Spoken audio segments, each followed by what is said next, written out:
Wait a second, that's not Venice, that's the Roman Empire! That's right, we're playing as the Venetians and we're doing a full-on 1444 to 1821 campaign. This is the director's cut, so if you want to see individual episodes, you'll find them in the description below. So strap yourselves in, leave a like, and subscribe to see more of these types of videos in the future for the glory of the Roman Empire. Very important to note, guys, the Venetians do start with some debuffs now. Notably, we have our council mechanics here, and essentially, you don't want the council to get too much authority, because if they do, you're not going to be able to declare wars. You're going to be in a pretty bad state. We want to lower the authority of the council. The best way to do that is to always be at war, and that is one of my specialties, as you guys probably know. That's exactly why the first step of the campaign will be attacking Byzantium, taking over the Balkans, Anatolia, and the Italian peninsula. And if we get 8,000 likes on this video, we'll do the second part where we're gonna push for the full Roman restoration as Italy. And hey, if we get 10,000 likes, I'll release that second part as soon as we get the likes. How's that sound, boys? Does that sound juicy? Let's take a little bit of a look at our new mission tree as the Venetians, because they definitely did get an expanded mission tree with some pretty serious missions. At the bottom of the mission tree, we have a little bit of a colonial path that the Venetians can go down on. Charter the far seas you get once you have your colonists, explorers, or quest for the New World idea, and that's going to allow you to compete with the other colonial nations in getting your first colonies in the New World with the extra 50% colonial range for 15 years. There's a lot of claims down this path, a lot of permanent modifiers such as global presence, one extra merchant till the end of the game as well, and trade steering, permanent claims on every coastal center of trade in India, and permanent claims on every center of trade in Malaya region. Suffice to say, this part here allows you to expand into Asia and into the New World very easily. Even Japan and China you get claims on, and more importantly, you get +2 local goods produced in the 2 spice islands, Ternate and Tidor, which means you're going to get insane amounts of money if you go for those regions early in the campaign. The central part of the mission tree revolves around your military. So we start with the Army of the Republic. We just need 1 general, 90% force limit, and 10 galleys, and that's going to give us some claims. Plus, it's going to give us some branching missions that I'm going to show you in a few moments. We have also a ton of permanent claims on Tuscany, Tyrol. We get new events over Milan and Florence, as well as permanent claims on the entire Italian peninsula. 1 extra diplo relations and unjustified demands reduction until the end of the game. A lot of unique playing toll modifiers, like unique abilities that will change what our buildings do, for example. We also get permanent claims on the areas around the Mediterranean. So for restoring the Roman Empire, it's actually significantly easier to do that, as the Venetians now, out of all the Italian nations, the Venetians are basically the strongest to do it and have essentially the way paved for them via the new mission tree and the events that they're going to get. You also get, for example, if you choose to go down the Golden Republic path, permanent 20 power projection, and you can change the name to the Golden Republic with new color and new ideas. It's essentially a brand new tag, to be fair. We can do the Scale of Power mission very easily. We just need to give 5 privileges to the nobility and get 60 loyalty afterwards from the nobility as well. We're gonna summon the Diet and go for whichever nobility agenda we might have. We just need to get 30 prestige in order to get 50 admin points, and also to get the nobility to 60 loyalty. Alternatively, we can also just sell some titles and we can get 10% nobility loyalty. However, selling titles now gives us 5 council authority, so that means we're gonna have above 90 council authority. So we're gonna be close to not being able to declare wars anymore, because if this reaches max power, then you can see over there we get a lot of debuffs. As such, we're gonna go down the prestige path. The other stuff we're gonna do here is fairly easy. We're gonna give the +1 mana points for all 3 of the privileges. Fairly standard start for the estates. Increased levies, all the other juicy stuff that we normally give out at the start of the campaign. Obviously, patronage of the arts for the extra prestige. We're still not at 30%. Obviously, burger economic freedom, together with the extra taxation and the bookkeeping, is not bad, but we want to keep the last slot available, actually, so we're not going to give out anything else. Also, let's not forget to seize crown lands, of course. Seizing crown lands also loses 5 council authority, and estates that are exempt from seize land will not lose loyalty. That's why we did not lose loyalty with the nobility right now. I'm also going to go ahead and I'm going to delete the fort in Spalato, because it's a very easy fort to take. I'm going to keep this here in order to bait the Ottomans into this province and then wipe out their army. Classic Ottoman strat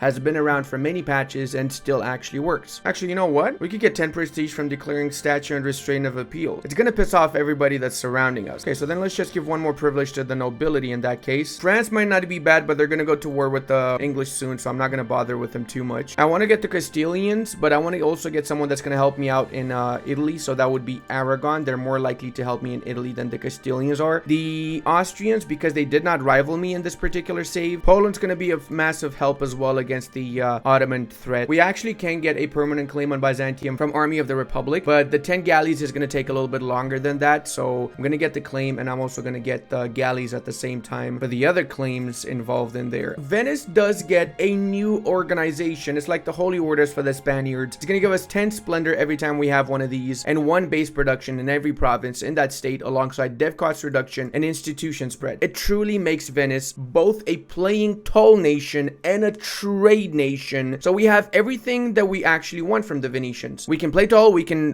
become the strongest trade republic by far, and we can do both of those whilst at the same time restoring the Roman Empire, okay? Now, I know what you're thinking. Ludi, you cannot restore Roman Empire and play toll, bro. Shut up, nerd. Now, afterwards, every time we establish a new organization, Scuola Grande, we get 1 innovation, and we already got one from the mission itself, meaning we start the campaign with 1 innovativeness. Most of the top part of the missions revolve around building up. So, for example, building up 4 buildings in Venice is going to give us a unique event. Building up a temple is going to give us another unique event that's going to boost up our temples and so on. Essentially, the top part is the playing toll part and the make Venice a ridiculously overpowered trade republic part as well. You know what? I think I'm going to get the burger loan so we can use that as our initial funds in the campaign against the Byzantines and against the Ottomans. Also use that to get our advisors. And let's declare statute and restraint of appeals. Boom. And that means now we can do the scale of power, enabling the Council of 10 government mechanics. This is going to lose 10 council authority, which is great because we want it to be as lower as possible. Remember that another debuff from the council is that it gives you minimum autonomy. We do have the Venetian arsenal as a brand new doctrine. I'm going to go, however, for the ship trade power plus 33% because 10% more cannons is not that big of a deal compared to the money we make from the ship trade power. Oh no, we've been excommunicated. Whatever can we do? Oh, I'm just going to bribe the Pope and everything's going to be fine. Go ahead and claim Athens, which has the highest development out of all the provinces here. Also going to co-belligerate the Herzegovina and Wallachia. I'm not sure I'm actually going to take anything from either of them. Yeah, we need to take this land for strategic Balkan having reasons. Oh, look at that. Cute little Naxos is actually going to help me out. They're adorable, aren't they? Oh, and I can do this mission as well. Now, this is going to allow me to see the branching missions. So check it out, boys. There's 3 different branches we can take. The first one, we get Cernida systems, which allow us to get special bonuses depending on which military advisor we get. Afterwards, modern warfare tactics gives free of cost force march, and you can get force march significantly faster. Second branching mission is the condottieri one. It only affects the mercenaries, and in my opinion is absolutely underwhelming since movement speed and assault ability is good, but again, only mercenary regiments, so not really worth it. The third one is the C1, discipline for the marine regiments, and then after you get until the end of the game, global trade power, ship cost, and naval traditions, plus you upgrade the monument for free for 1 level in Venice. I'd say the first one is of course the best one because it has the most powerful modifiers. We're going to go down that path ourselves. Don't worry about this, they don't have the icon in just yet because I'm using an early access version. By the time that the game's actually going to be out, you definitely will have an icon over here. And I also realized I forgot to get my 1 stability. Let's go ahead and get that now. A little bit late, but better late than never, right? Holy mother, Naxos is pushing it, man. Oh my god, they just went deep into the Byzantine army over there. My dude. Oh, calm down, Naxos. Calm down, boys. You know what? Seeing as Epirus has not yet gotten any allies, I'm going to attack them just so I can have an easier time getting both of these provinces in the south. I'm opening up a lot of different fronts. I probably shouldn't be doing that, but we'll be fine, not to worry. You know, I actually just realized we have a 74-year-old leader who also is a general. How is this man not dead is beyond me, dude. I mean, I get it. We do start with the Venetian government, which offers 25% average monarch lifespan increase, but still, it seems pretty strong if you ask me. Can we get this guy to 80? I don't think I ever got a leader to 80 years old. I could wait until I basically just finish with the Byzantine Byzantine War to give back this one province of Arta to the Byzantines because it's their core. But the thing is, I don't really want to give it back to the Byzantines. It's going to take a lot longer to integrate the Byzantines, and I personally do not give a schnaps about a 4 extra aggressive expansion from taking Arta directly for myself, to be fair. A sad day for the Byzantines, but a great day for us because, yeah, we did what our Latin compadres did a few hundred years prior. We took back Constantinople. Of course, the peace deal is going to look very interesting. We will be vassalizing the Byzantines. Surprised to see Herzegovina, though, took longer to take down than the actual Byzantines took. So, yeah. They are attacked by the Serbians, and I could be using them to get a defensive war against Serbia. I'm not going to do it, though, because I need to focus on the Ottomans now. We want to attack them ASAP. Let's go ahead and do this peace deal quickly now. I'd like to order 1 Byzantine Empire, medium rare, please, to go if possible, and I think we got it. Okay, cool. So now we can transfer units over to the Athenian bit, because we're going to be attacking the Ottomans. How many troops they got? 38,000, and they probably can recruit a good 10,000 more. The plan is, of course, to bait them on one of our islands and then use our superior fleets to trap them there. And whilst they're trapped, we're going to be taking over the entirety of the Ottoman Empire, occupying everything and weakening them in the process. Let's make them our rivals as well whilst we're at it. And since we have 2 vassals, or better yet 2 subjects now, we can get strong duchies, getting 2 diplo relations extra, meaning we're not losing any diplo power for being over our diplo relation slots. Time to get a flagship going. It's going to be a light ship, trade power per ship and fleet +1, of course, because we are a trade nation after all. Fleet movement speed +1 to make a little bit of a faster escape if needed, and fleet morale +5% again to help with our Ottoman endeavors, as I like to call them. We're going to need a few more galleys as well, so let's get another, say, 5 galleys aside from the flagship. Holy mother of God, the Free Swiss Guard have a 6 shock 2 siege general. What? Alright, well, that looks like our brand new mercenary captain leader, doesn't he? Okay, why does Vlad the Impaler have 0 diplomacy and 5 military? I genuinely think this man should have 6 diplomacy. If not for his cunning tactics and widespread fame, we wouldn't have the knowledge of vampires. Okay, clearly the man needs to have 6 diplomacy. It's rigged. It's rigged. Paradox clearly hates Vlad the Impaler. The time is here, boys. We're gonna set Tirhala as the reconquest of Corsibi for the Byzantines. We're also going to call in the Aragonese to use their fleets, and we're gonna promise to give lands to the Poles, and of course we shall not deliver on these promises. We're just doing it to make this a very, very easy war. We're also currying favors, so in the second war against the Ottomans, we might be able to call in the Austrians as well. And yes, in case you're wondering, our leader is a mere 77 years old. I mean, my man here, Doge Francesco Foscari, is just, he's ready. He's in charge of our armies, guys. He's actually in charge of our armies, and he's about to destroy every single Turk in his face, okay? Our fleets have also prevailed over the Ottomans, so let's make sure we have control of the Straits of Marmara if possible, and we can do our very first government reform here. I'm gonna go for virtues of Politeia, so we get the extra manpower that's gonna be necessary in our struggles to restore the Roman Empire. We also kind of took advantage of the fact that the Ottomans are actually right now at war with the Albanians. While they're busy sieging down these mountain fortifications, we should have an easy time taking over most of their country, and we got 8.8 innovativeness now, guys, so we're definitely working our way towards that juicy 100 innovativeness, which I suspect we're gonna get super fast if we play our cards right. I'm starting to get the vibe that the Poles are stealing all the glory and fame from this war, because they've basically wiped out half the Ottoman army, the one that's not sieging down Albania at least. So we're gonna need to up our game here if we're gonna immortalize Monsieur Francesco as the ultimate 77-year-old. Operation Siege Down the Balkans is done. Now it's time to go over to Anatolia. And yes, in case you're wondering, most of the heavy lifting was in fact done by the Poles. Oh, we got a little battle here. Looks like we had to kick some Akoyunlu bottoms. Oh, just Poland casually wiping out the last of the Ottomans army.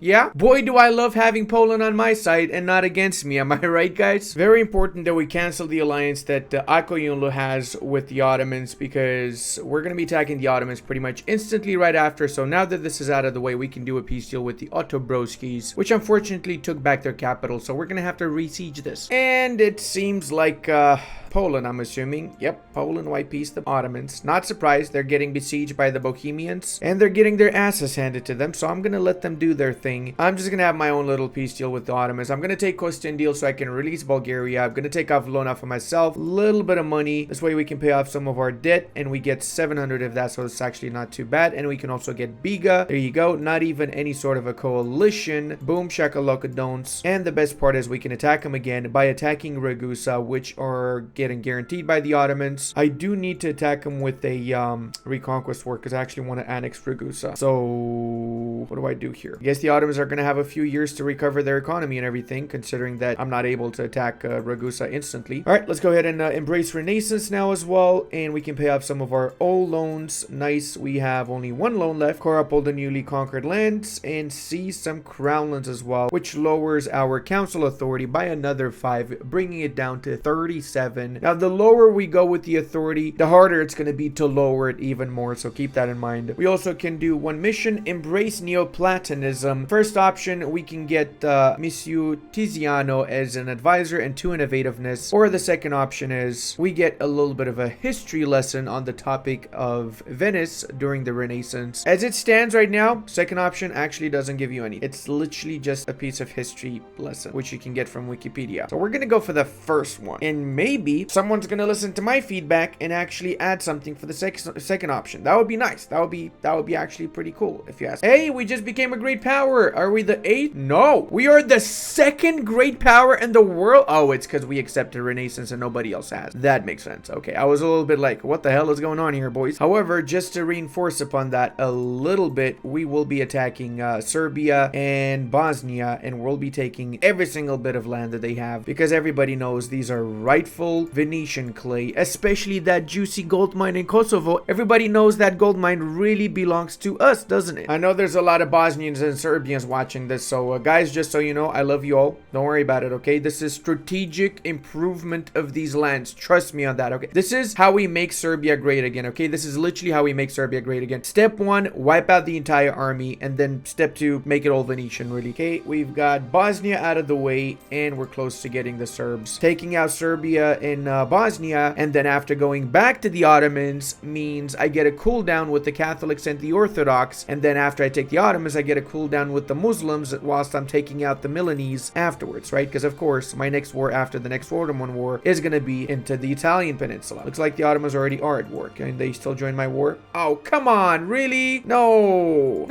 Ottomans, you gotta join. Yes, I'm just gonna have to wait for the actual truce with the Ottomans before I attack them again. That's gonna give them a little bit of time to recover by 1471. But in that case, I can just attack the rest of the islands here. We can attack the Knights, for example, which are now in a trade league with the Genoese, and we can also maybe attack the Genoese for that matter. The Genoese have some juicy lands, as do the Milanese, and we can do some more missions by attacking the Milanese for that matter too. Okie dokie, one more nation out of the way. Oh, snaps, I don't want to core up Costindili, actually. Cancel this one, because I'm going to be releasing from Costindil a vassal. I'm going to release the Bulgarians as my vassal from there. In case you're wondering, I am strategically staying at war continuously so I can lower my council authority. The sooner you lower this to 0, the better. It's going to be very hard to actually keep it at 0, to be fair, but we're going to attempt our best, really. Now, see, this, I'm not sure if it's just a random event or if Mr. Tiziano actually gave us one stability from a specific Venetian event. Getting the trade from the Pope is going to be coming in massive handy. Plus, we're canceling their alliance with Naples, which we're going to attack afterwards. So this plays in pretty freaking well with our plans. Guess we should give a massive thank you to Albania for having an alliance with the Pope in the first place, right? So considering that Aragon actually went Republican, what I'm going to do is a little bit of a sneaky thing. I'm going to be attacking Naples. They're not joined by their ally, the French, because they have too much debt. I'm going to call on the Aragonese. I'm actually going to give them land. I'm going to take a couple of provinces for myself for just one, and I'll give as much as possible from the rest of these lands, and then hopefully the Pope's going to attack Naples when their truce is over, and that way I can just release Naples later and feed them back all the cores by attacking my former ally of Aragon. Or, since I have a lot of favors with Aragon and I'm going to curry more, once Naples is no longer around, I can just ask the Aragonese to give me the land themselves. The awesome bit about fighting Naples is that once you have their capital, you pretty much have the war score needed. Now the thing is, I kind of want to take the entire area here that is within the Venetian trade node, so I increase my trade power in my own node, and I backstab the Aragonese. I know it's super unexpected, I don't normally do this, but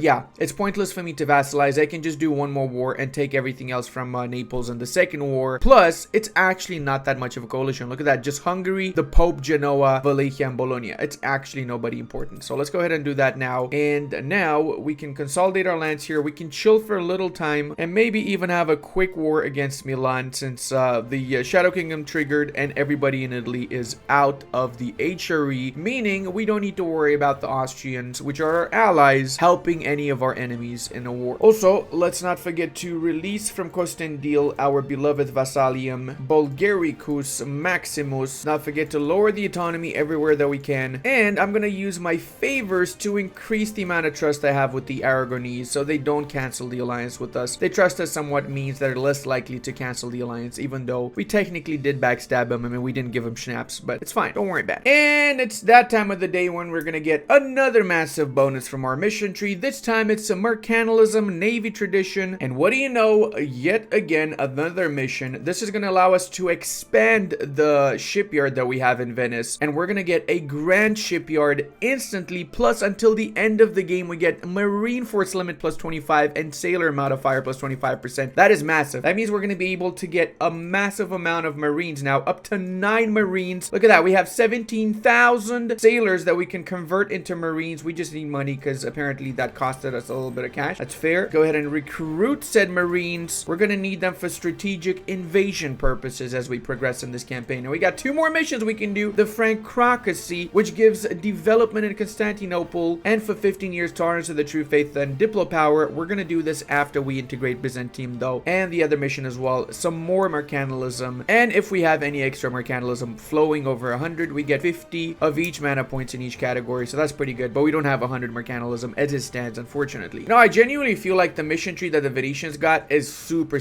fun compared to most of the other mission trees. Let's go ahead and, speaking of fun, attack the Milanese for a quick cheeky war. We're gonna set Milano as the target, gonna call in Savoy because we plan on giving Savoy a lot of lands here. And yes, I'm also trying to be at war continuously to lower my... Wait a sec. Oh my god, is this a new sprite pack from Mantua? Holy mother of Chad Lords, is that new? When was this at? Dude, that is the sexiest sprite I've ever seen. Another unique event for the Venetians. Monte Nuovo is gonna give us 0.5 interest per annum reduction for 100 years. That means our loans are gonna be significantly better now. And the best part is that it happens in the early phase of the campaign when it actually matters most. Oh, was ist das? Ist eine Marinensteine Army? Ja, schnell.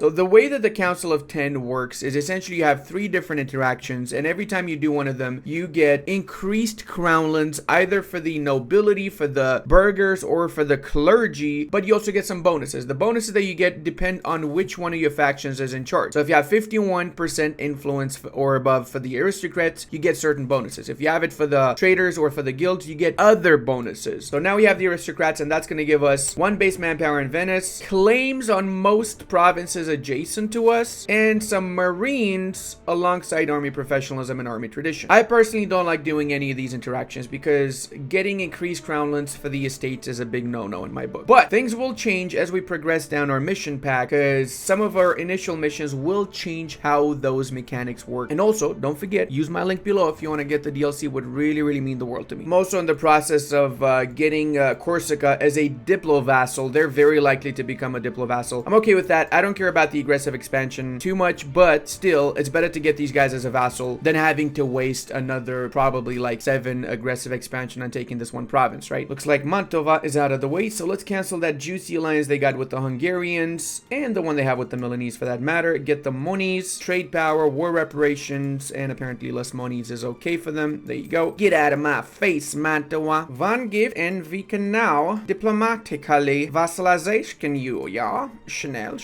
Oh my god, the amount of rebels I'm getting is just actually ridiculous. Whoever said I'm a bad ally should be ashamed of yourself. Look at me giving Savoy the control of this province so that they can be the rightful owners of Saluzzo, just like they should have always been, okay? This is me being a good ally, totally not me trying to get rid of OPMs that would get aggressive expansion with me, okay? I'm just being a nice ally, that's all. Pretty Pepega, but I made a mistake. I gave 3 provinces to Savoy, and I took 2 for myself to release Parma in the hopes that I'm gonna release Milano afterwards, and I'm just gonna feed them, I'm gonna get the other 3 provinces via the core return interaction from the vassals. Let's do that now, actually. Coalition-wise, it's really not that many nations. We're actually pretty decent with the coalition. However, we do have Bergamo and Brescia, which are Lombard Milanese cores. So if we were to release Milan, they would get these two provinces as well. So it wouldn't actually be that smart for me to release it now. Parma, on the other hand, is going to willingly become our diplo vassal because we did release them. So we have 100 extra relations from having released them in a peace deal. Look at that. They're more than happy to become my diplo vassal. It's just a matter of waiting a couple of months to get the relations to 190. I'm also going to do something that's not normal for me. I'm going to be taking quantity ideas as my idea set. Why am I doing that? Because remember, we have this mission here, and depending on which idea set we fully complete, we get different bonuses. So by going quantity, I'm going to make it so I have no cost for reinforcement.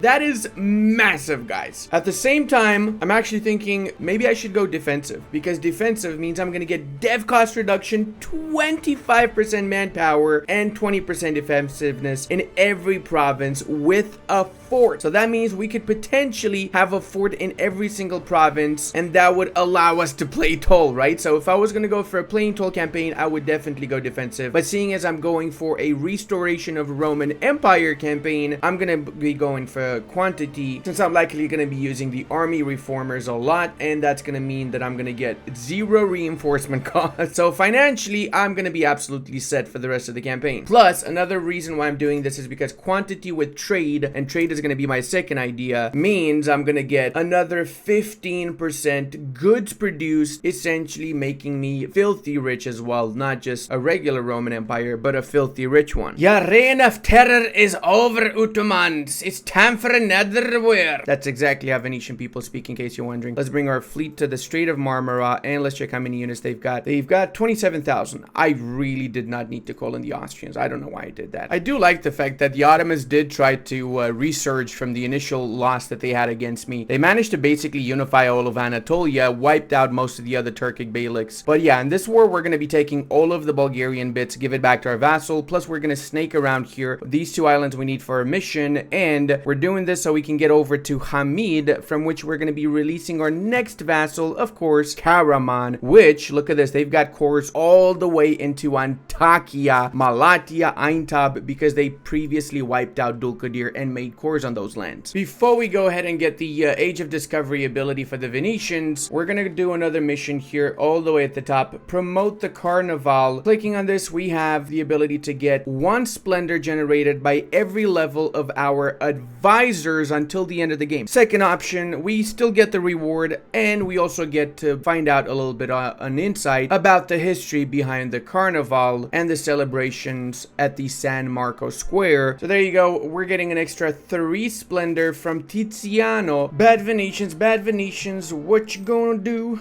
What you gonna do when we gonna schnapple dupe you? Bad Venetian, Venetian Marine. Oh yeah, babe. That's our new national anthem, in case you were wondering. Could not say this was difficult under any circumstance. So we're gonna give everything we need to give to the Bulgarians, and I'm actually gonna take Ichel, which is a little bit less than Hamid when it comes down to it. That also is gonna allow me to snake my way around here like that, courtesy of the fact that I gave Filipe directly instead of, you know, giving it from the return core province interaction, and that is a perfect deal as far as I'm concerned. Look at that. Almost nobody gives a shit about this from an aggressive expansion perspective. The capital of Europe, which is going to give us a trade depot in Venice, and we can do Promissioni Ducale. It's going to give access to tier 3 Promissioni Ducale. Government reform, boom shakalaka dons, is a unique reform for the Venetians, which allows you to lower corruption and get random candidate bonus +1, but it increases monthly council authority +0.1, so it's not worth it. Not even sure why this one increases the authority. I get why, but it just means no one's ever going to click this. You can also do one more tech. There you go, another 4 innovativeness, all the way up to 43 as it stands, and gonna get more as we progress. Sometimes opportunities come and go, and in our case here, the Hungarians are getting attacked by Bohemia, which in turn is getting attacked by Austria. Both are declaring on each other with the unification CBs, so it's possible Austria is going to end up with the PU over Bohemia and Hungary from this war. which means I need to be really careful. I'm kind of thinking of declaring on the Hungarians to at least grab a couple of provinces here to merge my lands, and that way I don't need to worry about accessing all of my Balkan holdings from Italy. However, another thing happened almost at the same time. Florence got excommunicado. So now it's significantly less aggressive expansion for me to take a buttload of provinces in Venice, since we have claims on a lot of these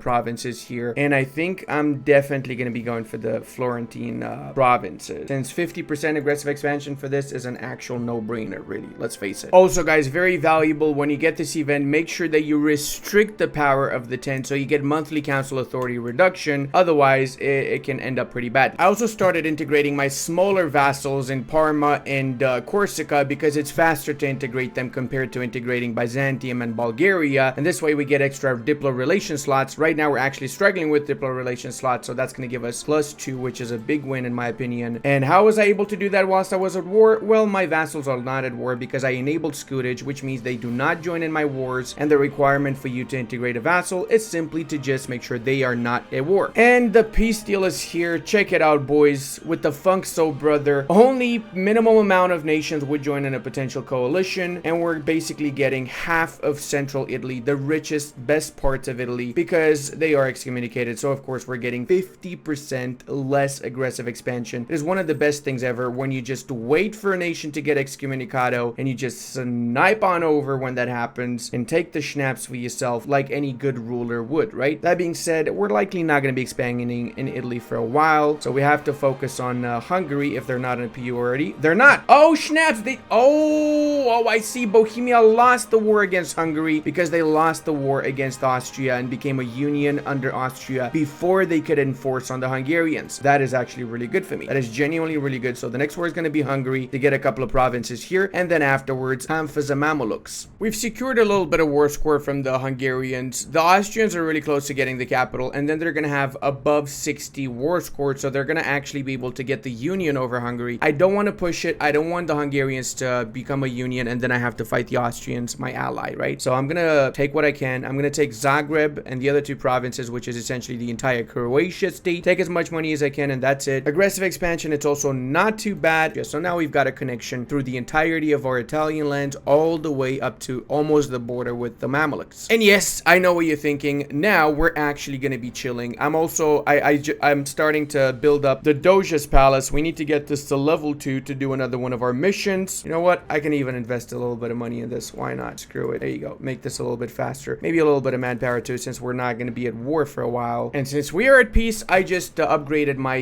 Venetian city a few more times, 8 times upgraded, and we've got prosperity, so we can do a new pilings, which is going to give us yearly tax income plus 25 flat. I should have done this before. Oh my god, I paid like an extra 500 duck. Oh my god, I am just the smallest brain man. How did I not even think about that? Like, actually, how did I not think about that? We also got a new level 3 production efficiency advisor, 75% cheaper, so of course we're going to be getting this guy as our new advisor. Level him up to level 5 as soon as possible, which is going to give us 5 splendor alongside being super cheap. We can also do Sempiterni Compagnie, which is going to give us again 100 admin and an artist. Level 3, 90% cheaper. What the hell? Okay, that is just ridiculous. This guy is going to be like 2 ducats at level 5. Holy mother, man. Also, the Basilica dei Santi Giovanni e Paolo is going to give us a cathedral in Venice, meaning we're getting a frack ton of money now, 60% extra local tax. This is a level 19 admin tech building that we're getting very early on in the campaign. And it's not over because as soon as we get a little bit more income, we can do this other mission, which is going to give us a new upgrade for the Council of 10 interaction, much needed one for that matter. Just like the Expand the Doge's Palace is going to fix our crownland issues when using the Council of 10 interactions. Wait, what? Austria broke the alliance. Oh my god, they rivaled me. You actual muppets. I had so many favors with you. Oh, and of course, Mantua expanding like crazy. They just wiped out Bologna. This game really loves to do this to me. I said I'm gonna chill, and Spoleto got excommunicado. So, yeah, we're not chilling anymore. I'm gonna call in Savoy, give Savoy parts of Florence over here and parts of the Papal States so that we reduce Florence and the Papal States to OPMs afterwards. Bro, I swear, the AI actually loves me. Look at that. They just excommunicado Florence as well. So in the grand scheme of things, taking all of Florence's provinces too, only 26 aggressive expansion. Sure, we might get France in a coalition, but if we just wait till the end of the year, we can peace out without any actual issues. And without the French being able to join in a coalition. 1st of January, and as I was saying, the French are not here. The rest of those do not give a schnaps. The best part is that we can also release the nation of Provence from here and use them to give back all the French corps that they have whenever we're ready to attack the French, because unfortunately they did ally the Ottomans, so we will have to eventually fight against the French. They got the Franco-Ottoman alliance. One thing to take note of is that whenever we get the guilds in charge and over 51 influence, what happens with the Council of 10 is we don't lose crownlands for the interactions, and they're actually not bad. So we lose 3 Republican tradition, however, alongside the mana points, but we get 50 government reform power, for example. We get 2 mercantilism and 25 prosperity in a random state, and we also get marines alongside manpower flat and council reduction. So I'd say those 2 are not so bad. Prosperity 1 is not bad too with the mercantilism, but I'm not gonna do it. We'll be fine. Yeah, we'll be fine. We do have increase in council authority now, so we need to take advantage of the 0 autonomy whilst we're at it, right? Waiting to get military tech 7 before I do any more expansion, and also for the monument to finish in Venice so I can continue down my mission path. So I'm gonna use this a little bit more here. Let's see, twice, 3 times. Boom, that's the 3rd, and that means we can do a modern banking system alongside expanded Doge's castle. Boom shakalaka. Land controlled by estates changes by 5%. We also lose 25 council authority and get 100 diplo power. And a modern banking system is going to give us a flat amount of money, as well as we're going to lose less Republican tradition when interacting with the Council of 10. We lose 2 Republican tradition rather than 3, and we're going to lose less crownlands because we also got the Doge's palace expanded. To do the rest of the missions, we also need to get the arsenal to level 2, so that's going to be on my to-do list up next. Not to worry, we have a total income of 152 balance right now, so we're making actual bank. Gotta say that with the new mission tree, the amount of trade power and overall wealth and strength that the Venetians have has quadrupled since before the update. As you guys know, I'm a big advocate of starting my golden era around the 1480s, 1490s, which is why I did it as well now. And let's go ahead and get military tech 7. You know what else I realized? I can get the mausoleum of Halicarnassus up to level 3, which is going to give me another monarch lifespan plus 10%. Couple that up with the other 25% that we already have and the splendor bonus, and we're gonna be absolutely overpowered. Bro, again, 64% siege. Can you actually... Oh my god, 78%. Please, game, please. Come on. That's what you get, Mamelukes, for trying to hold on to your forts, you scumbag. How dare you make me last up until 78% to take a fortification. You're horrible, okay? You're the worst, Mamelukes. I feel like Aragon might be a little bit in trouble here.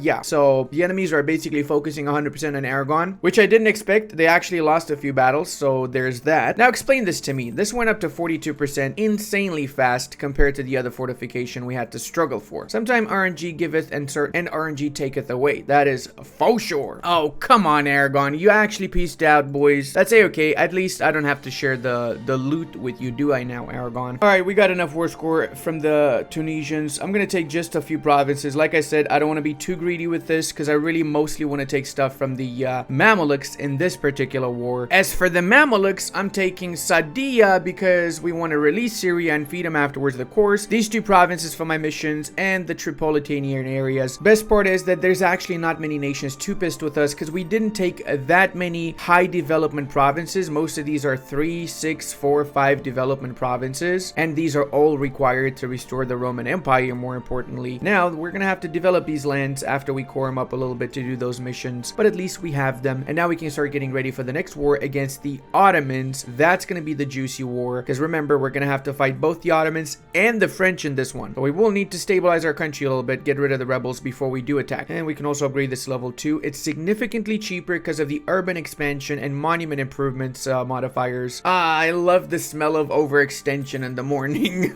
Oh, by annexing Cyprus, we actually get permanent claims on the Delta and Aleppo. And I just realized I'm coring this. I was not supposed to do that. That was a mistake. Once we do get the Delta and Aleppo areas, we get trade steering plus 10% permanent, as well as center of trade upgrade and investment costs for trade companies reduction too. And I never realized how powerful this interaction can be, or we're getting some significant amounts of manpower from this. I mean, actual amounts of manpower from this interaction. It reminds me a little bit of the old Russian mechanics, if you guys remember, when you got a flat amount of streltsies back in the day. So the Council of 10 is kind of really bad at the start, but as you progress and you improve it with your mission tree, then the Council of 10 becomes really, really powerful. And what do you know? We have Leonardo da Vinci, a level 3 production efficiency guy that was born. We get this because we own the Tuscan areas. And of course, we're gonna make Monsieur da Vinci our new advisor. The best part is that we're actually making more money than the Ottomans and the French together right now. So this should be interesting. This should be really, really interesting. I think Caraman's the most development. So let's set Caraman as the reconquest of Corsi B. We're of course just gonna have a very quick dash against the French. We don't really want to be actually fighting the French right now. We just want to get them out of the war. The Ottomans are basically a cakewalk. 26,000 units is nothing. It's literally one of our 4 armies right now. And there goes half of the Ottoman army. Absolutely devastado. Time to chase them down before they actually manage to recover from that. Wait a second. Is this what they mean by Turkish carpet? Well, that's a great option right there. Naval force limit plus 10% until the end of the game, or 1 stability. I'm gonna go for the naval force limit. Thanks a lot. I know what you're thinking. You should probably wait a little bit longer till you can cancel their alliance with the Ottomans. I got Karaman back, so we basically have 100% war score. Let's go ahead and give this to, not Venice. We're gonna give this to Karaman. Boom, 1 and a 2. There you go. 96 war score. If we give it to Karaman, that means we can take a little bit of money too. Or, alternatively, we can cancel the alliance they have with the French from this peace deal, and we can also take Hungary, which should have a core of Eretna. Yes, it does. So then we can release Eretna for the next war as well, and then feed Eretna the rest of the Ottoman lands that we have not yet fed our other vassal, Karaman. We're gonna fully annex Genoa, but before that, I also want to give Savoy a few lands in the Swiss parts, so we get them a lot of aggressive expansion. Maybe we can even get a coalition to trigger against them, which in turn, I'm gonna cancel my alliance, and maybe the coalition is gonna release Milan, and then I can munch into what's left of Milan afterwards. Just using my brain, really. What the hell? The HRE has 4 reforms? Oh my god. Well, that plan didn't work to full effect because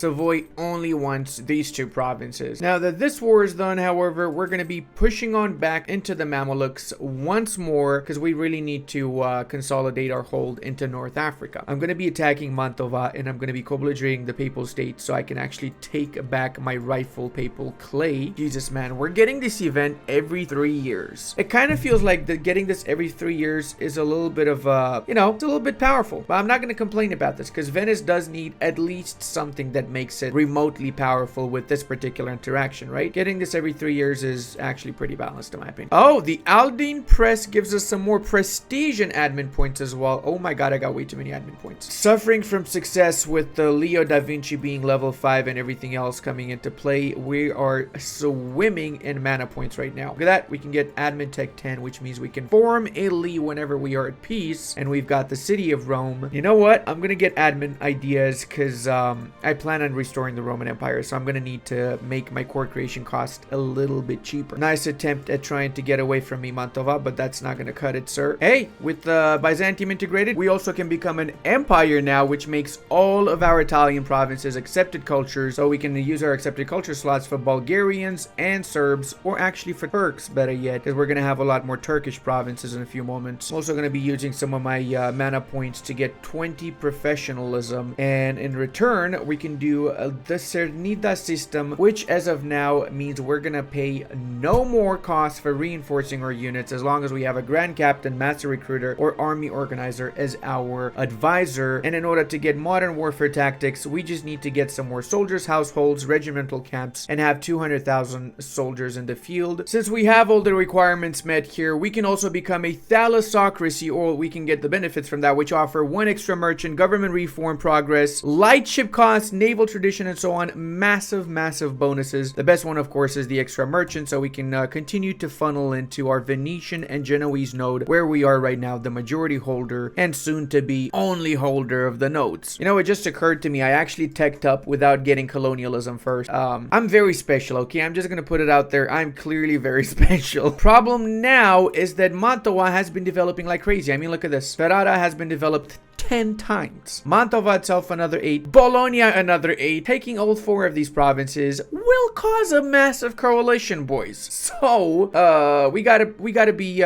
thrifty with this, okay? Only 25 aggressive expansion is equal to no coalition, and it makes it so much easier for me to actually diplo-vassalize all 3 of these. Look at that. They all 3 want to be my vassal, and I'm not taking the heat for it. As for the Tunisian war, since I'm not one of the main targets, I don't want to take double the AE for this, so I'm just gonna white piece some or take some money. Wait, what? This changes the culture and religion in Constantinople? No way! Oh, that is so cool. So we made Constantinople Venetian and Catholic. Oh my god, that is actually delicious right there. So also not forget to make this a full state for that matter and lower the autonomy in these provinces right afterwards. If you thought playing toll is not the main theme of Venice though, check it out. Ministers of Waterways gives 25% dev cost reduction in Venezia. Oh my god, dude. Holy mother. This is 40 development and it's only 89 to dev this up. This is not even with encouraged development edict and not even with expanding infrastructure. So if we do that, that's going to be insane. Actually insane. Boom shakalaka, we reached 205 income and we're starting to ramp up massively now actually. We don't even have enough of the share in Genoa and we're getting 200, which is wild actually, because Genoa has the potential to reach 150 value by 1550 if we play our cards right and we transfer most of this into Genoa or Venice, but I kind of feel like I like Genoa more. Problem is that obviously I don't have as much of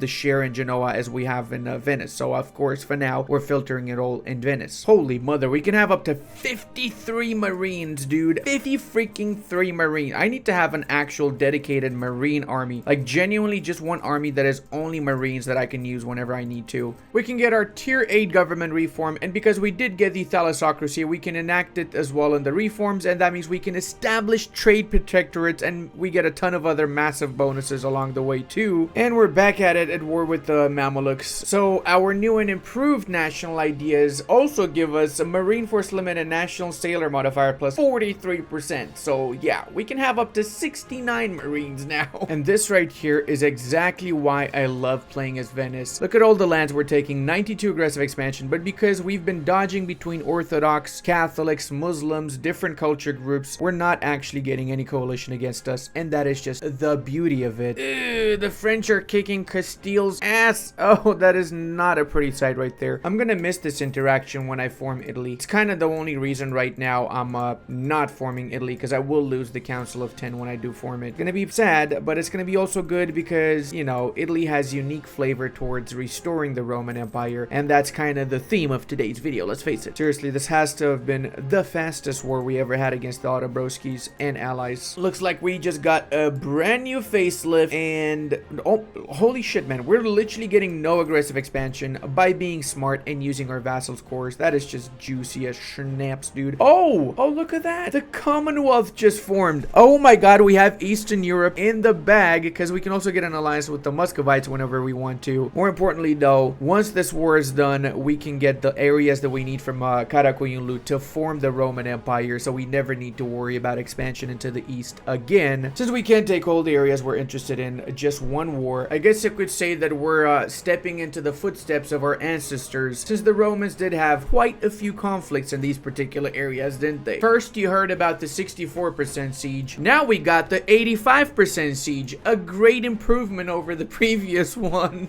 Help me please. I also want to point out that another reason why I'm not actually switching over to Italy is because I want to get modern warfare tactics, and we're really close to getting it, right? And we want to get this so we can take advantage of it until the end of the campaign. Also going to push for this so we can finish it a little bit faster, and then we can start making galleasses. There you go, that's done. Level 3 Venetian arsenal, which means now we can build a unique ship for the Venetians, the galleass, which is a unique galley that has an extra 20% more combat ability. France thought that they're really smart when they allied the Ottomans again, but guess what? They're not. We're gonna use the this pretext to get a shorter truce with the Ottomans. And in this war, we're just going to be taking the southern parts of Italy from the French. 67 aggressive expansion, but because it is Naples, so nobody gives a schnapps. It's a different culture group, and it's all the way in the south of Italy. I didn't even realize that the French vassalized the Pope. When the hell did that even happen? And we're being a little bit pushy here. We're using barrages left and right, but we kind of have to do so when you fight the French. They're pretty strong still. They are the French, so we need to barrage, take these forts, and wipe their troops before they get a chance to fight back. Can I really not even catch a break in France, man? 71%, like actually again? Oh, it didn't even fall at 71% because why would it, right? By the way, guys, whenever I'm allowed to show you guys the save, which is going to be on the 8th of May, I'm going to make it available to all my patrons and channel members. So if you're interested in getting the save for yourself, you can check the Patreon or become a channel member. Would really appreciate it and would help out the channel massively. And hey, you get to play the same save that I play and experience the massive pain of 80% sieges yourself. I don't know if this is just me, but I absolutely love saying the province of Plateau.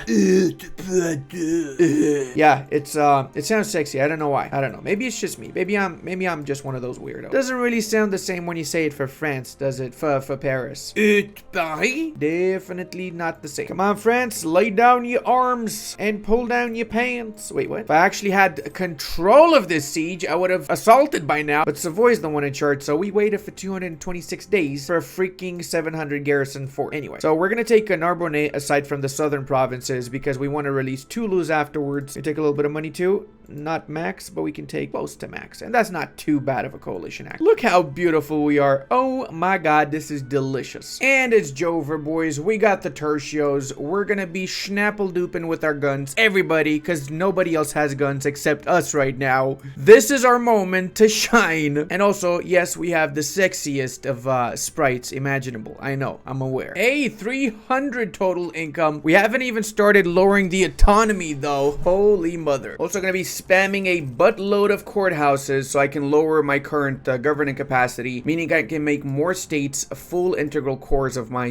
nation. So let's check right now how many states we have. We got quite a few of them actually. I probably want to make all of the Anatolian parts full states too. And North Africa, I'm going to eventually turn into trade companies, which in turn means I'm going to get more merchants that I can use from those areas. Before I turn them to trade companies though, I would like to convert them to Catholicism, because once you do turn them into a trade company, they cannot be converted anymore to your religion. Oh, what? Savoyard relative opinion of Venice and Castile. Oh, no way. They're actually not canceling that alliance. That is disgusting, Savoy. Oh, how freaking fitting. How actual freaking fitting. Yeah, we're definitely gonna go for that because we do need those extra 50 admin. Alrighty, boyos. Let's set Kutakia, which has the highest development, as the war target, and let's go ahead and attack them. Quick, swift war in the name of democracy. Clearly, that's what we're all about here in the Venetian trading empire. Don't ask us what we trade though. Some things you don't want the answer to, trust me. Ooh, Alvise Bordolino. Hell yeah, Alvise, give me that stability, boy. Now you might think that us taking most of the Ottomans is gonna give us a coalition, but these are not really enemies. I like to call these potential future friends, really, because these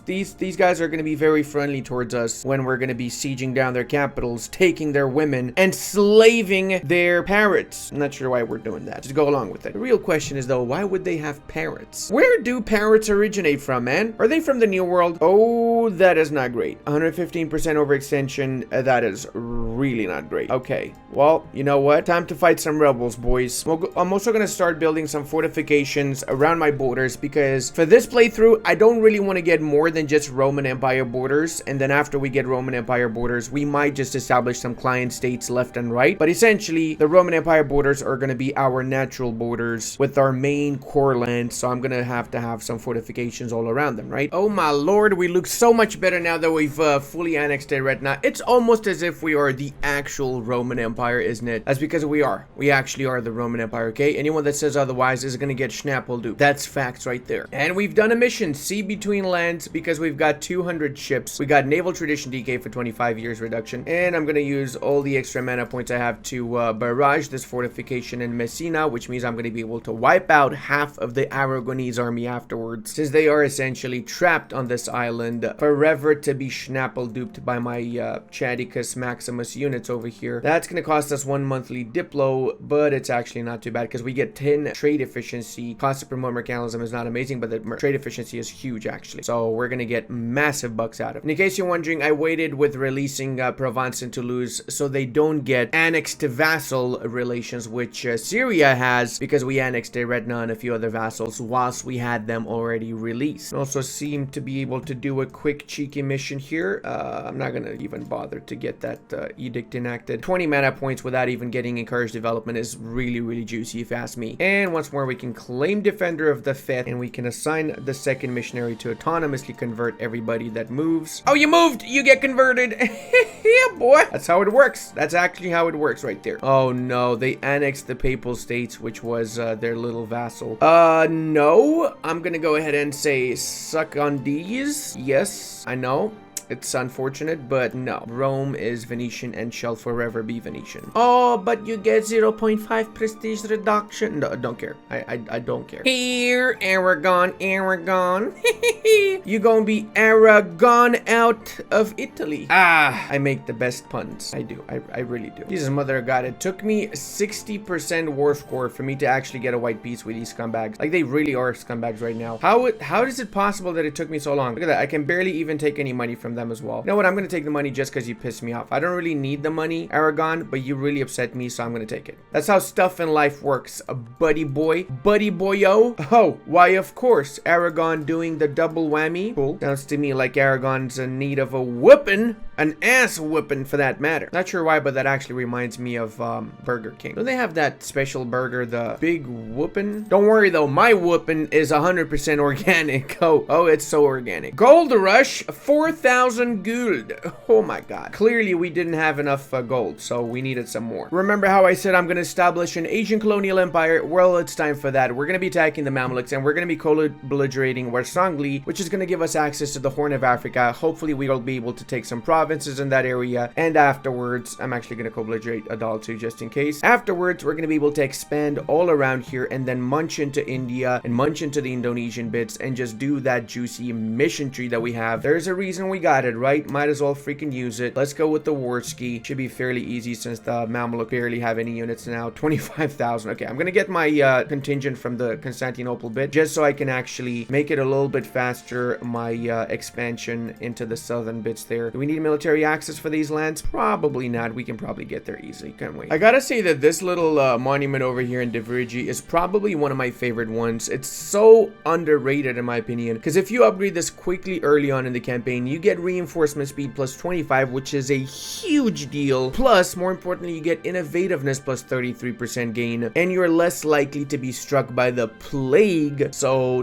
totally worth it to invest in this a little bit. Oh my god, dude. Are you kidding me? Ethiopia attacked Juran at the same time that I was attacking them. So despite me getting their capital, I'm not able to take any of the provinces because they're occupied by the Ethiopians. For real right now, Ethiopia, for actual freaking real, my dude. I was gonna take the entire coastline of Adal and just have the coastline of the Cape of Africa, the Horn of Africa, but guess my plans are not gonna go accordingly. That's for sure. War reps 2, and that should be fine for me. There you go. Let's make these full Corius Maximuses. Who else is in this war now? We still have Ogaden and Adal. So we gotta wait because they're both literally occupied by the enemies. Well, not enemies, by a third party, so we cannot really do anything about it right now. Maybe we can get a white peace with you guys. That would be pretty nice. Holy mother, Ethiopia. You literally didn't let me take anything, dude. Like, what? Oh, they were in 2 wars and the second nation canceled their core. Oh, this sucks. Okay, you know what? Screw it. I'm gonna cancel your cores too. Give me a war reps, and that's about it. Get out of my face. Yeah. Adali, useless people, you. Oh, I just realized I'm at war with Malindi too. Oh my dude, this would actually, if I manage to get Malindi, I'm gonna be able to snake my way into Kilwa and into the gold mines of Africa. Oh my god, this is it. This is how we start our colonial adventures right there, boys. And what do you know, Togur did me a favor and they wiped out the last province that Tunis had too. And I know what some of you are thinking, Ludi, why do you even care about that monument when you have 100 innovativeness? I don't care about it because I do have 100 innovativeness, right? But I'm just saying, if you do get this monument, do upgrade it ASAP. I'm personally just upgrading it now because because of the reinforcement speed and the ability to not get struck by the plagues as much as before. But hey, if I didn't have 100 innovativeness, I probably would have upgraded it for that too, okay? I'm just saying, because I already see the comment warriors going, Ludi, you don't know how to play game, bro. Bro, you have 100 innovative, bro. Bro, what's wrong with you, bro? Old Ludi would not even care about our monument, bro. I know. That's exactly how you guys speak. I'm really good at mimicking that, and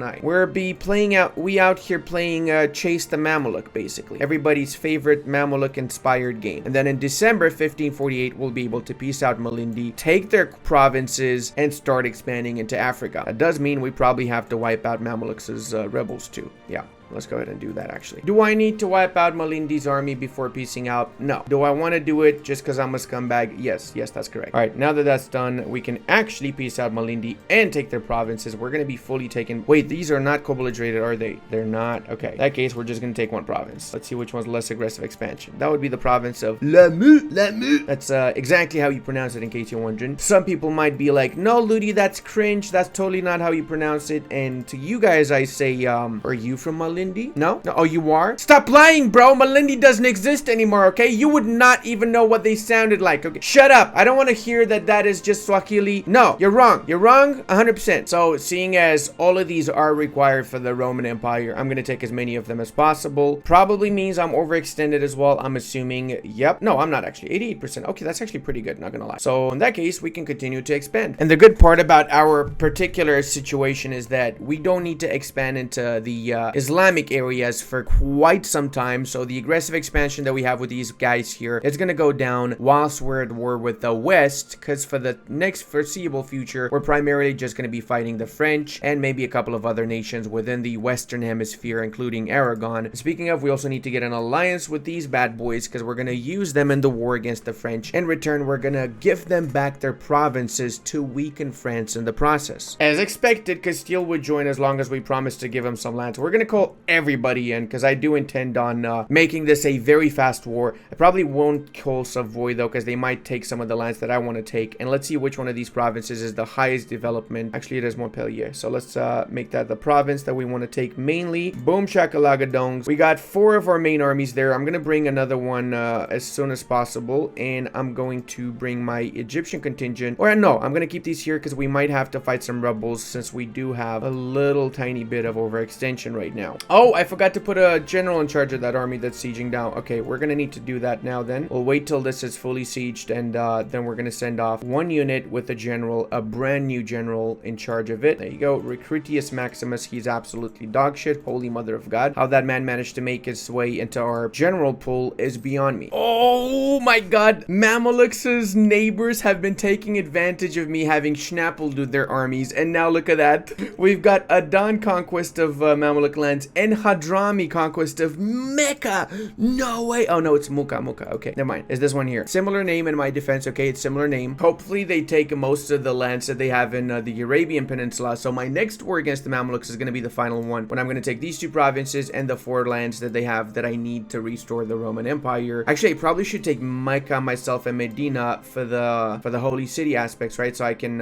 convert stuff a little bit faster afterwards. Probably should have done that now that I think about it, because I do have issues with converting lands and I don't have religious ideas yet. And the printing press spawned in Zwickau. Sounds to me like Thuringia needs a good friend. I'm gonna start improving relations with these bad boys. All right, time for yet another Barragio and Attackium. We need to take the French lands ASAP because we do have a little bit of a coalition forming. We got Austria on the European front, and then we have most of the Middle East with Songhai surprisingly in the coalition as well. So we really need to be careful here and play our cards right, or it can end very, very badly. Essentially, we got to finish this war ASAP so then the coalition basically dissipates. And yes, Castile seems to be the punching bag for this war, where the French are pretty much only focusing on them rather than focusing on me whatsoever. Also, I want to give a big shout out to Austria. They've gotten a ton of reforms. I'm talking a buttload of them, and they're doing pretty well. They're actually managing the empire so much better than before. So kudos to the Paradox development team for doing a great job with this. The emperor actually does what it's supposed supposed to be doing, and it's kind of scary, not gonna lie, because they might be going down one of these paths any moment now. I might have to even dismantle the HRE, to be fair. And speaking of, do you guys want to see me do an Austria run with the new patch? Because I feel like that might be a pretty fun run as well. Let me know in the comment section if you are interested in seeing that. Continue in the meanwhile with our Carpetica Sigium. And I mean, we might as well give these out to Toulouse. After all, what do we have to lose if we do so? Am I right? I'll stop now. That was the last one, I promise. I promise I'll never use Provence as a means of making a joke again, eh? I did it again. I did it again, didn't I? I so did it again. I don't know if you noticed that by that. That was an actual sneaky one right there. Another 28,000 units out of my butthole. Don't mind if I do. I love this. This is definitely reminiscent of the old Streltsy mechanics, and I'm all for it. Also, this goes out to all of my American viewers out there. It is, in fact, historical, the Venetian siege of Sweden during the Venetian conquest of France in 1551. If you tell your history teacher about this obscure event in history, he's gonna be really impressed. You should definitely do that. You're gonna get like 5 extra American points right there. Okay, can we get some monies from you? We can. Oh, hails to the yes, Sweden. Truce is over with Aragon. Let's attack them before they also join in the coalition, right? Avec la truce is done with these boys, so let's attack them quickly before they also join the coalition. And this way we get a gem, another member of the coalition, out of the coalition because they're joining our war. So we're gonna be able to bust this coalition a little bit faster than I actually expected it. The Council of Trent has begun. I'm gonna go with the harsh boyos because I want the extra missionary strength to convert everybody a little bit quicker, and there's gonna be no heretics around because I'm gonna be wiping them out, so I don't care about their opinion in the first place. He's just a little Aragonese army boy, born and raised in South Detroit. Not sure how he ended up in Europe, but okay. The time for piss is here. I'm sorry, France, but it seems like you're gonna have to lose all of those provinces, eh? Okay, so now that we have that, we're gonna release Gascony from Foix, which is a Gascon province, so we can feed them back all the cores they got in the next war, which is a buttload of them for that matter. But first, let's finish the 2 wars we've got. Looks like they discovered our diplomat, so that sucks pee-pee. Now, please, whoever is allied to freaking Cossacks, stop being their allies so they can get finally wiped out, because I'm tired of these OPMs being more of a hassle than the actual nations I'm fighting. Oh, and what do you know? Me piecing out the French means that everybody's leaving their supposed coalition against us now. What a bunch of wussies. That's right. They're actually freaking wussies. All of them. Especially Karakoyunlu. They're the biggest wussies out of them all, in my opinion. The previous part, you saw the Ottoman carpet. Well, now we have the Persian carpet, the improved version, really. And I know what you're thinking. This is a sad excuse for an actual Persia, isn't it? Don't actually need anything from them. I'm just gonna mostly cancel cores because I got a little bit of a fetish with canceling cores. Speaking of canceling cores, the amount of cores we're gonna be able to cancel from the Ottomans is just delicious. Probably not gonna be able to cancel all of them, but rest assured, I'm definitely coming as I'm doing this right now. Look at that.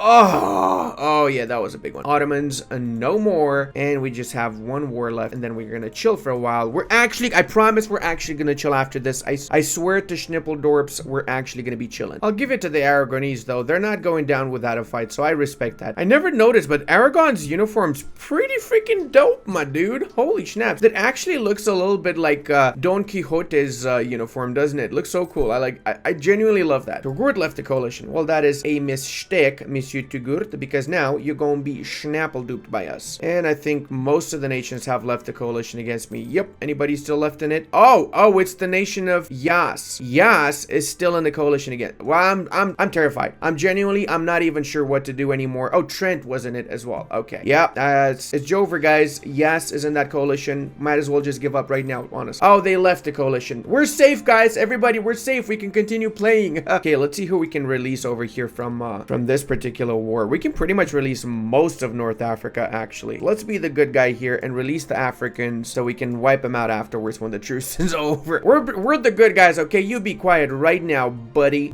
boy. You don't say a single word. And yes, we took this so we can release Sicily and feed them back the provinces. I did not take Malta because I'm gonna directly take Malta because of the fortification. So when I attack Aragon again, give these back to Sicily and integrate them later down the line and keep Malta for myself. So I get the 15% 5% war score versus other religions bonus. And I don't need to wait until I integrate my vassal to get it. Let's once more Barragius Maximus. Wait, was the walls already sieged? I didn't even need to barrage? Are you kidding me right now? Oh my god, dude. You better fall at 49%. I'm gonna be real mad. Okay, you made the right choice there, Tugur. You made the actual right choice. Go ahead and wipe ya bastards out, shall we, boys? Alrighty, and that's gonna be the end of the North African Nationskis. We're gonna keep one of these bad boys here to suppress the rebels and another one to suppress the Egyptian rebels. And I feel like we have hiss in our times for the next foreseeable future, or at least until my truce is gonna be over with Savoy, because I'm gonna cancel the alliance so I can attack him afterwards. See, I lied. I freaking lied. We're not done with war. Okay, are you happy now? I gaslighted you, you scumbag. Oh my god, I forgot that we can establish trade protectorates.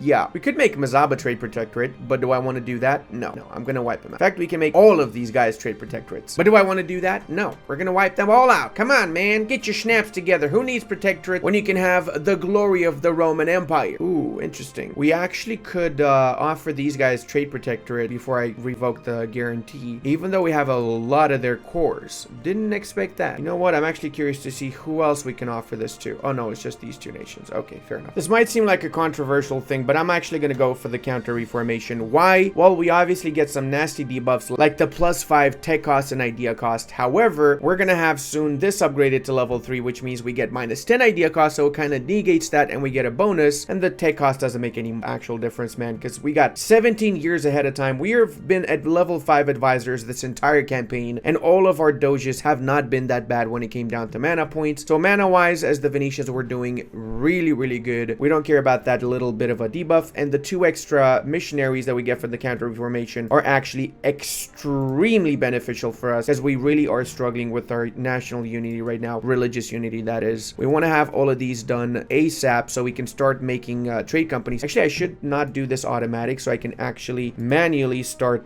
converting these first before any other provinces. Now for the League War, we're gonna be a good Catholic boy, and we're gonna help the Catholics win the war, because, well, let's face it, basically what we need to do. However, that means we're gonna be fighting against the Commonwealth, our long-standing ally and bestest of friends, so that kind of sucks. We improve relations with them. Hopefully we don't completely get to cancel that alliance. Actually, before I improve relations with anyone, I have to attack Savoy, another League member, because Savoy has lands that I want. It's as simple as that, boys. We're gonna get Pavia as the war target, Colin the Portuguese, and what the hell is this? They are fighting on a war on the same side as the enemy.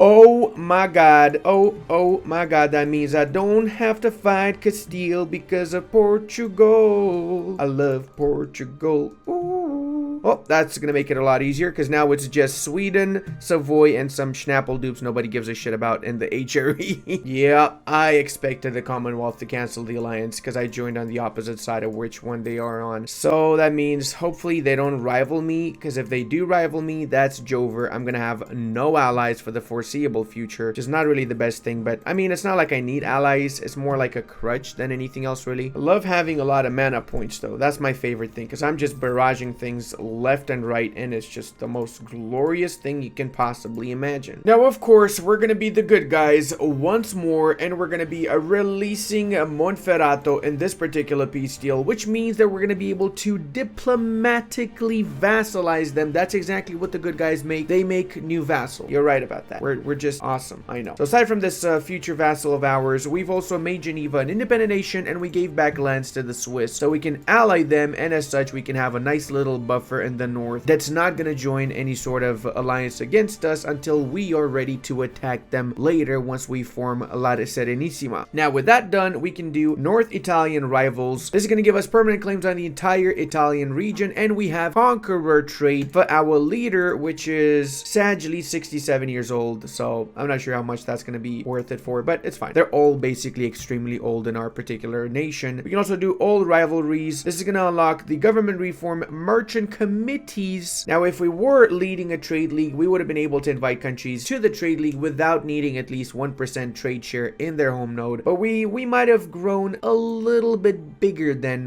you know, the size of trade leagues, that's for sure. Just a little bit more. Of course, we can also do a Contest Genoese trade, which is going to give us a little bit of mercantilism and trade steering for 15 years, which is not bad. Once we get 100% religious unity, we can also do this mission here that's going to give us the province of Rome returned to Venetian culture, and with the conquest of Savoy later down the line, we're gonna get some more juicy stuff. Unify Italy is around the corner as well. Half of the mission, no, not even half, is like 3/4 of the mission tree is pretty much done actually. Oh no, again, overextension. Oh well, it is what it is, Sag. That being said, this is the moment where we're gonna be chilling. We're not gonna be attacking anyone for the next foreseeable future, okay? Because we already got our Egyptian land, so we really don't need to attack anyone. If anything, we can just enjoy a nice chill afternoon, okay? That's what's happening here. And we're also gonna be releasing Gascony before I forget, of course. It's been known to happen. Silk production in Como. You know what? Screw it. Let's do it. Como is actually not bad, and we can make a lot of money out of the silk in this province here. Oh, World War I? Before World War I? Okay, I'm down. Let's have some fun, shall we? Oh, that's gonna be way too easy, though. It's literally just the Commonwealth, Brandenburg, and France. That is actually gonna be easy, because I just wiped out France's army a few moments ago. Bruh. Let's go ahead and quickly wipe out all the little Schnappeldorps in Brandenburg's vicinity here. France also is gonna be a piece of cake. Unfortunately for us, though, some nations have decided that this is a great moment to join a coalition against us, and by some nations I mean the entirety of the Muslim world. So hopefully that doesn't trigger, because that would not be an ideal moment for that to trigger at all. We're gonna need to piece these boys out ASAP. The leader of my league, which is the Austrian Emperor, is actually piecing every single Schnappeldub I'm sieging down instantly after I've sieged them down. We're gonna be winning this real fast. You know, I just realized the worst thing that could happen is the leader of our side giving me stuff. I really hope they don't give me any provinces in this war, because that would actually suck balls, like actual balls. I'm already on the edge with the AE in Europe. I don't need to get schnaps for way more aggressive expansion than I should be getting it for, you know what I mean? Wait, what? What the hell, man? Why did I go down to 530 from 600 total income? What the snap? Alright, Austria, I think it's Jover. We need to peace out. We need to actually make as a peace, because, you know, as a trade republic, I'm not super down with my economy decreasing at all. I mean, we're friends and buddies and everything up until the point in which I lose money. In that case, I'm gonna stab you up, I'm gonna eat your dog, and I'm also going to steal your woman. That really is just another Tuesday in Venice. This really is just like a massive swarm of troops all around Poland, Commonwealth, everywhere. I'm not even using most of my army. I'm just using 2 of my armies, and we're still super quickly winning because of the size disparity. How many troops we got? We got roughly 700,000 units against 200,000, give or take, and we've won. Okay, the Emperor is triumphant. That means Catholicism is now the official religion of the empire, and it means we're even closer towards me just destroying the empire, because yeah, I'm not down for that. Sure, I'm glad the Catholics won, but I just don't think this thing should even exist in the first place. You know what I mean? And I'm not happy with Austria gaining all of these lands around. I feel like Austria needs to be a little bit nerfed by me and my run. Wait a sec. Did they just get a name change to the Austrian Empire? When the hell did that happen? Oh my god, that is actually cool. That's actually cool. With a little bit of a concentration, we also sped up the process of integrating these bad boys. Sure, we lost a little bit of development in the process, but it's fine. It's not the end of the world. We've got enough development in the rest of our provinces, don't we? Plus, now we have 1 less diplomatic relation slots we need to worry about, so that's really important. I'm gonna do the same for these guys whenever I'm closer to it. We can get 14 development. They're gonna get 42 liberty desire, so we got to do this a few months before we finish integrating, or like a couple of years before we finish integrating Syria. You know, I just realized the Russians have been slowly snaking towards me. They've got most of the Caucasus. Last time I looked in this direction, they had nothing in the Caucasus. What the hell is going on here, man? On the bright side, we're back to 600 income, and we're gonna get more once we finish building the rest of our ships. I'm actually gonna commission an extra 100 ships. Yeah, I think 100 light ships should do it. We need to get more ships around the Mediterranean to boost up our trade power, and you know what? We can also spam a few shipyards to increase our naval force limit as well. Finally, I managed to get my hands on Soldier's Household, so now check out how much manpower we're gonna get from these bad boys. Plus, we can do that juicy mission we've been waiting on for so long as well. I'm also gonna be cleaning up my borders a tiny bit, so we're gonna get rid of Savoy here, which is obviously rightful Venetian clay. Everybody knows this is a common knowledge, in fact. As such, we're also wiping out Tafilat so we get the North African bits, and of course going into Kilwa. Most importantly though, we're getting more and more of these soldiers' households. Oh my god, I love them. I love them so much right now. We're gonna need to make this a full state as well. There you go. Guyane, beautiful. And it seems like we gotta make Antioch Catholic for our mission. Well, we're in the process of doing so. Come on, please fall. You're at 64%. You better freaking fall. Okay, it did. The great part about these little small wars in the HRE is that I can actually get so many of these nations to come back to Catholicism after I attack them. And I'm gonna try and go for Demnat because Demnat's got this juicy monument here. Trade efficiency plus 10%, trade power plus 5 global, and caravan power. This is freaking insane. Once I get my hands on Aite Ben Dahu, I'm gonna get filthy rich. I'm talking ridiculously rich. I'm gonna take a few provinces and kill one. This is actually not my war. This is Portugal's war. I just did my Portuguese ally a favor. So favors time's over, buddy. We're gonna need to, you know, mind our own wars. Thank you very much. Like Malindi over here wants to join the Venetian Confederation. I heard it. They said it. They told me they would like to be a part of us, okay? Plus, I'm not a big fan of taking stuff double the aggressive expansion and just the cost, really. Made a mistake there, land shit. You should have stuck to your own little Bavarian lands. You come into my lands, you gonna get schnappeldope. That's right. Go back to Bavaria, you scumbags. Oh, they're trapped because I took back Smederevo. Oh, that is a Stack and Vapenicum right there. Sad that I cannot enforce religion on them, but I am gonna release something out of them just to show that I'm better, okay? I'm just built different, Bavaria. And another day, another 46,000 units out of thin air at the cost of just 2 Republican tradition. Did I say I'm in love with that new mechanic? Because I really am in love with it. And of course, we have a classic Ludi 85% fortification that refuses to fall, because why wouldn't we really? Oh, I made a mistake. I pieced out Kilwa, and that made Castile join on Savoy's side. They were not joining, they were allied to Savoy, but they were in my war. Oh man, I forgot. I completely forgot about that. Alright, it's fine. I guess we're gonna have to fight the Castilians a bit now. I mean, since we are at war with the Castilians, we might as well peace out, Tafil out. I'm gonna be doing a tiny bit of a snake so we get that one juicy province we really want. They got 54,000. That is sad, man. That is actually sad that they only have 54,000. Wow. 28 good Castilian ships against 420 of ours. So, yeah. The reason I got so many ships in one spot is because I'm actually restructuring. I want to divide this up properly so I have enough ships in each of the trade nodes. I could peace out now for a little bit of aggressive expansion, and in exchange, I could get my very own colony. Plus, we could also release Granada from here. You know what? I think that's not a bad idea, actually. Granada's got a few extra cores around 7 dev, 21, 7 dev. Plus, we got Alhambra in this one, so that's worth it. Best part, however, is that we essentially got a free colony. Once we finish coring this up, it's going to be our very first colony in the New World as well. Now, I'm going to do the classic release one of their vassals here. Well, one of their provinces as an independent nation so I can get less aggressive expansion. We kind of overdid it with taking stuff from Castile. And look at that. We can do finally modern warfare tactics, which means until the end of the game, we get force march at no power cost, friendly movement speed, and fire damage received reduction, which is huge. It was a little bit better before they nerfed it when they released the game, the DLC, but still it's pretty huge, okay? So it is what it is. We had to wait until these guys improve relations with us in order to actually vassalize them, because unfortunately, because of the Trent Council decisions we took, we got minus 40 opinion of heretics, which goes both ways. So yeah, it was not as easy as I expected it, but we still managed to get it done. And it is once more that time of the year in which we harvest the good old Frenchmen for what they're worth, which is not much. They're not worth much, okay? There, I said it. You happy? You hate me, French people? Are you upset with my comment? Because if you are, should leave it in the comment section so I can get an algorithm boost. I mean, I'm totally not saying these things to trigger you guys, I promise. Oh, we got our first self-governing colony, clearly adequately named after the very first actual enterprise of the Italian peninsula, right? Everybody knows that's a real place. Come on. Of course, the first thing they do is they're disloyal. Yeah. Well, that sucks. We're gonna have to decrease tariffs a little bit, I guess. Oh shit, I clicked by mistake in force culture. Okay, we're gonna have to really decrease tariffs a lot in that case. Oh man. I literally by mistake clicked in force. I swear I didn't do it intentionally. Let's also go ahead and do our fleets, because that's another thing I kind of forgot to do actually. And look at the difference in income after I set up some of the fleets.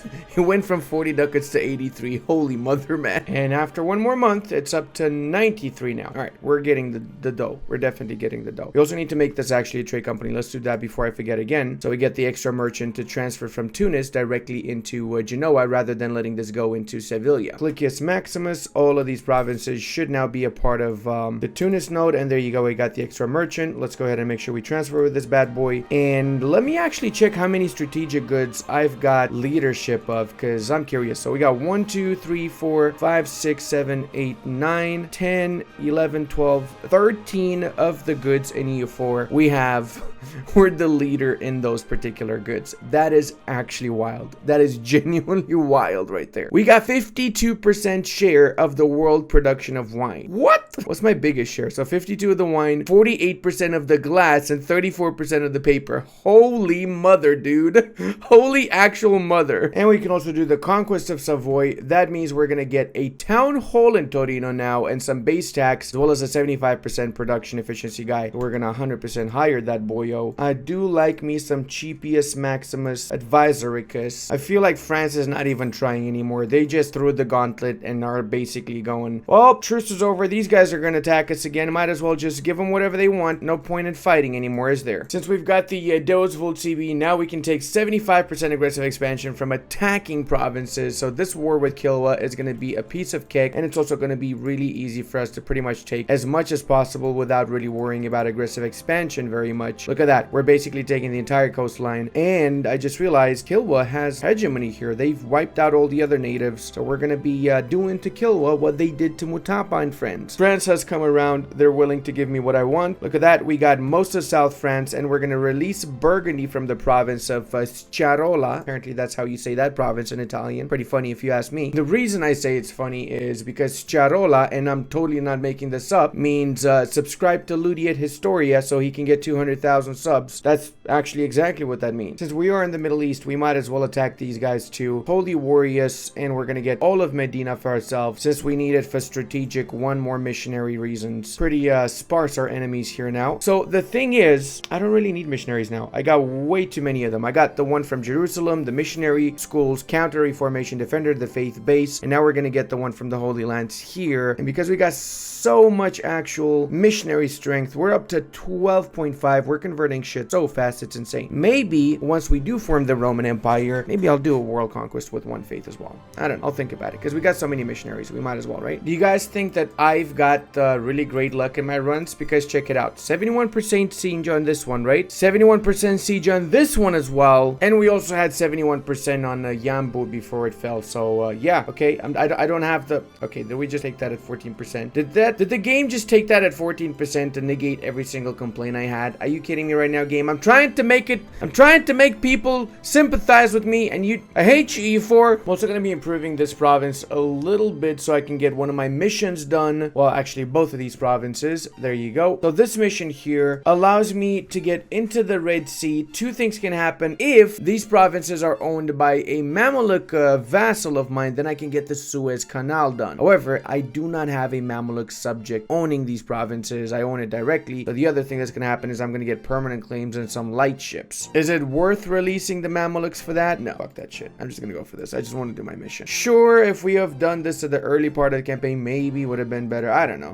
Thing is, I don't care, man. I'm making literally 1,000 ducats income right now. It's pointless for me to even care about the Suez, really. Wait a second. Wasn't Fars's color purple? Am I going crazy? Wasn't their color purple? Pretty sure their color was purple. What the hell happened here? You know what I just realized? I can do every single one of these missions here, including the global trade one, which allows me to get a new golden age. All I need is to do the first one, which basically I just gotta go for the quest for the new world. Holy shit, man. That is such a bad bottleneck right there. Like, I wish this was any other requirement except for that. It's literally locking away my entire mission tree because I didn't go exploration ideas first. Like, what? Come on, man. Probably not a shock to anyone that I managed to get global trade, since we have both of the most important trade nodes in the world, and as such we got the 100 of each mana points, and until the end of the game we get in Verona local trade power modifier plus 10%. Check it out. We got 108, 121, and the third after us I think is 69 in the English channel, if I'm not mistaken. Let me actually check. Oh no, it's Sevilla the third with 82. What's even more interesting is that we have 0 provinces in Sevilla, and we got 69% of the node just because of the ships that we have assigned over there. And here's another reason why I genuinely love Venice with the new update. We already got level 13 reform, and we also have been investing a buttload in expanded administration administration. Obviously, that is because of the administrative interaction we've got here, which essentially means that we can get infinite amounts of fucking reform points. I mean, it's ridiculous how much reform points we're actually getting. I'm not even joking, ridiculous. Getting level 13 with how much we invested in expanded administration by 1600 is actually amazing, like genuinely amazing. And obviously, we went for the parliament. It's a no-brainer. Parliament gives us a frack ton of bonuses from the diet that it issues. And I'm not going to assign any of the parliament seats myself. I think that's something that will happen naturally. Hopefully we get the good cities to get the parliament seats. That would be nice. All right, let's go ahead and upgrade some more of this stuff around. We're also slowly starting to get enough merchants to help us with everything we need to get help with here, including transferring trade from Ethiopia. Instead of wasting this and letting it go into the Yaden node, we're getting it back into Egypt, which means it's going to filter back up into our main nodes after it goes through Egypt afterwards. And Sacre Bleu, we can finally do the freaking mission we were waiting for so long, because we now have universities. So once we have enough universities built, we can become the Serenissima Golden Republic, the most educated place out of all the places on the planet, I guess. We're getting so much more in Alexandria now after we assign the merchant here too. I'm curious how much money we're actually getting from Alexandria. 52 as it stands, which is directly filtered into Venice, which right now has 153. We're probably going to need to increase our trade power in Ragusa a little bit, so we're going to need to take Belgrade. And for that matter, we also need to take our Burgundian vassal stuff. So let's go ahead and attack the Austrians, who are now allied to the Russians. Very interesting. Public trade Aragon says we have some interest in there too. Looks like Dijon is the highest development, so we're going to set that as the main war target. Let's Gucci von Strombonucci. Should be a fairly easy war. We've got superior units, we got better tech, we've got bigger dicks. I mean,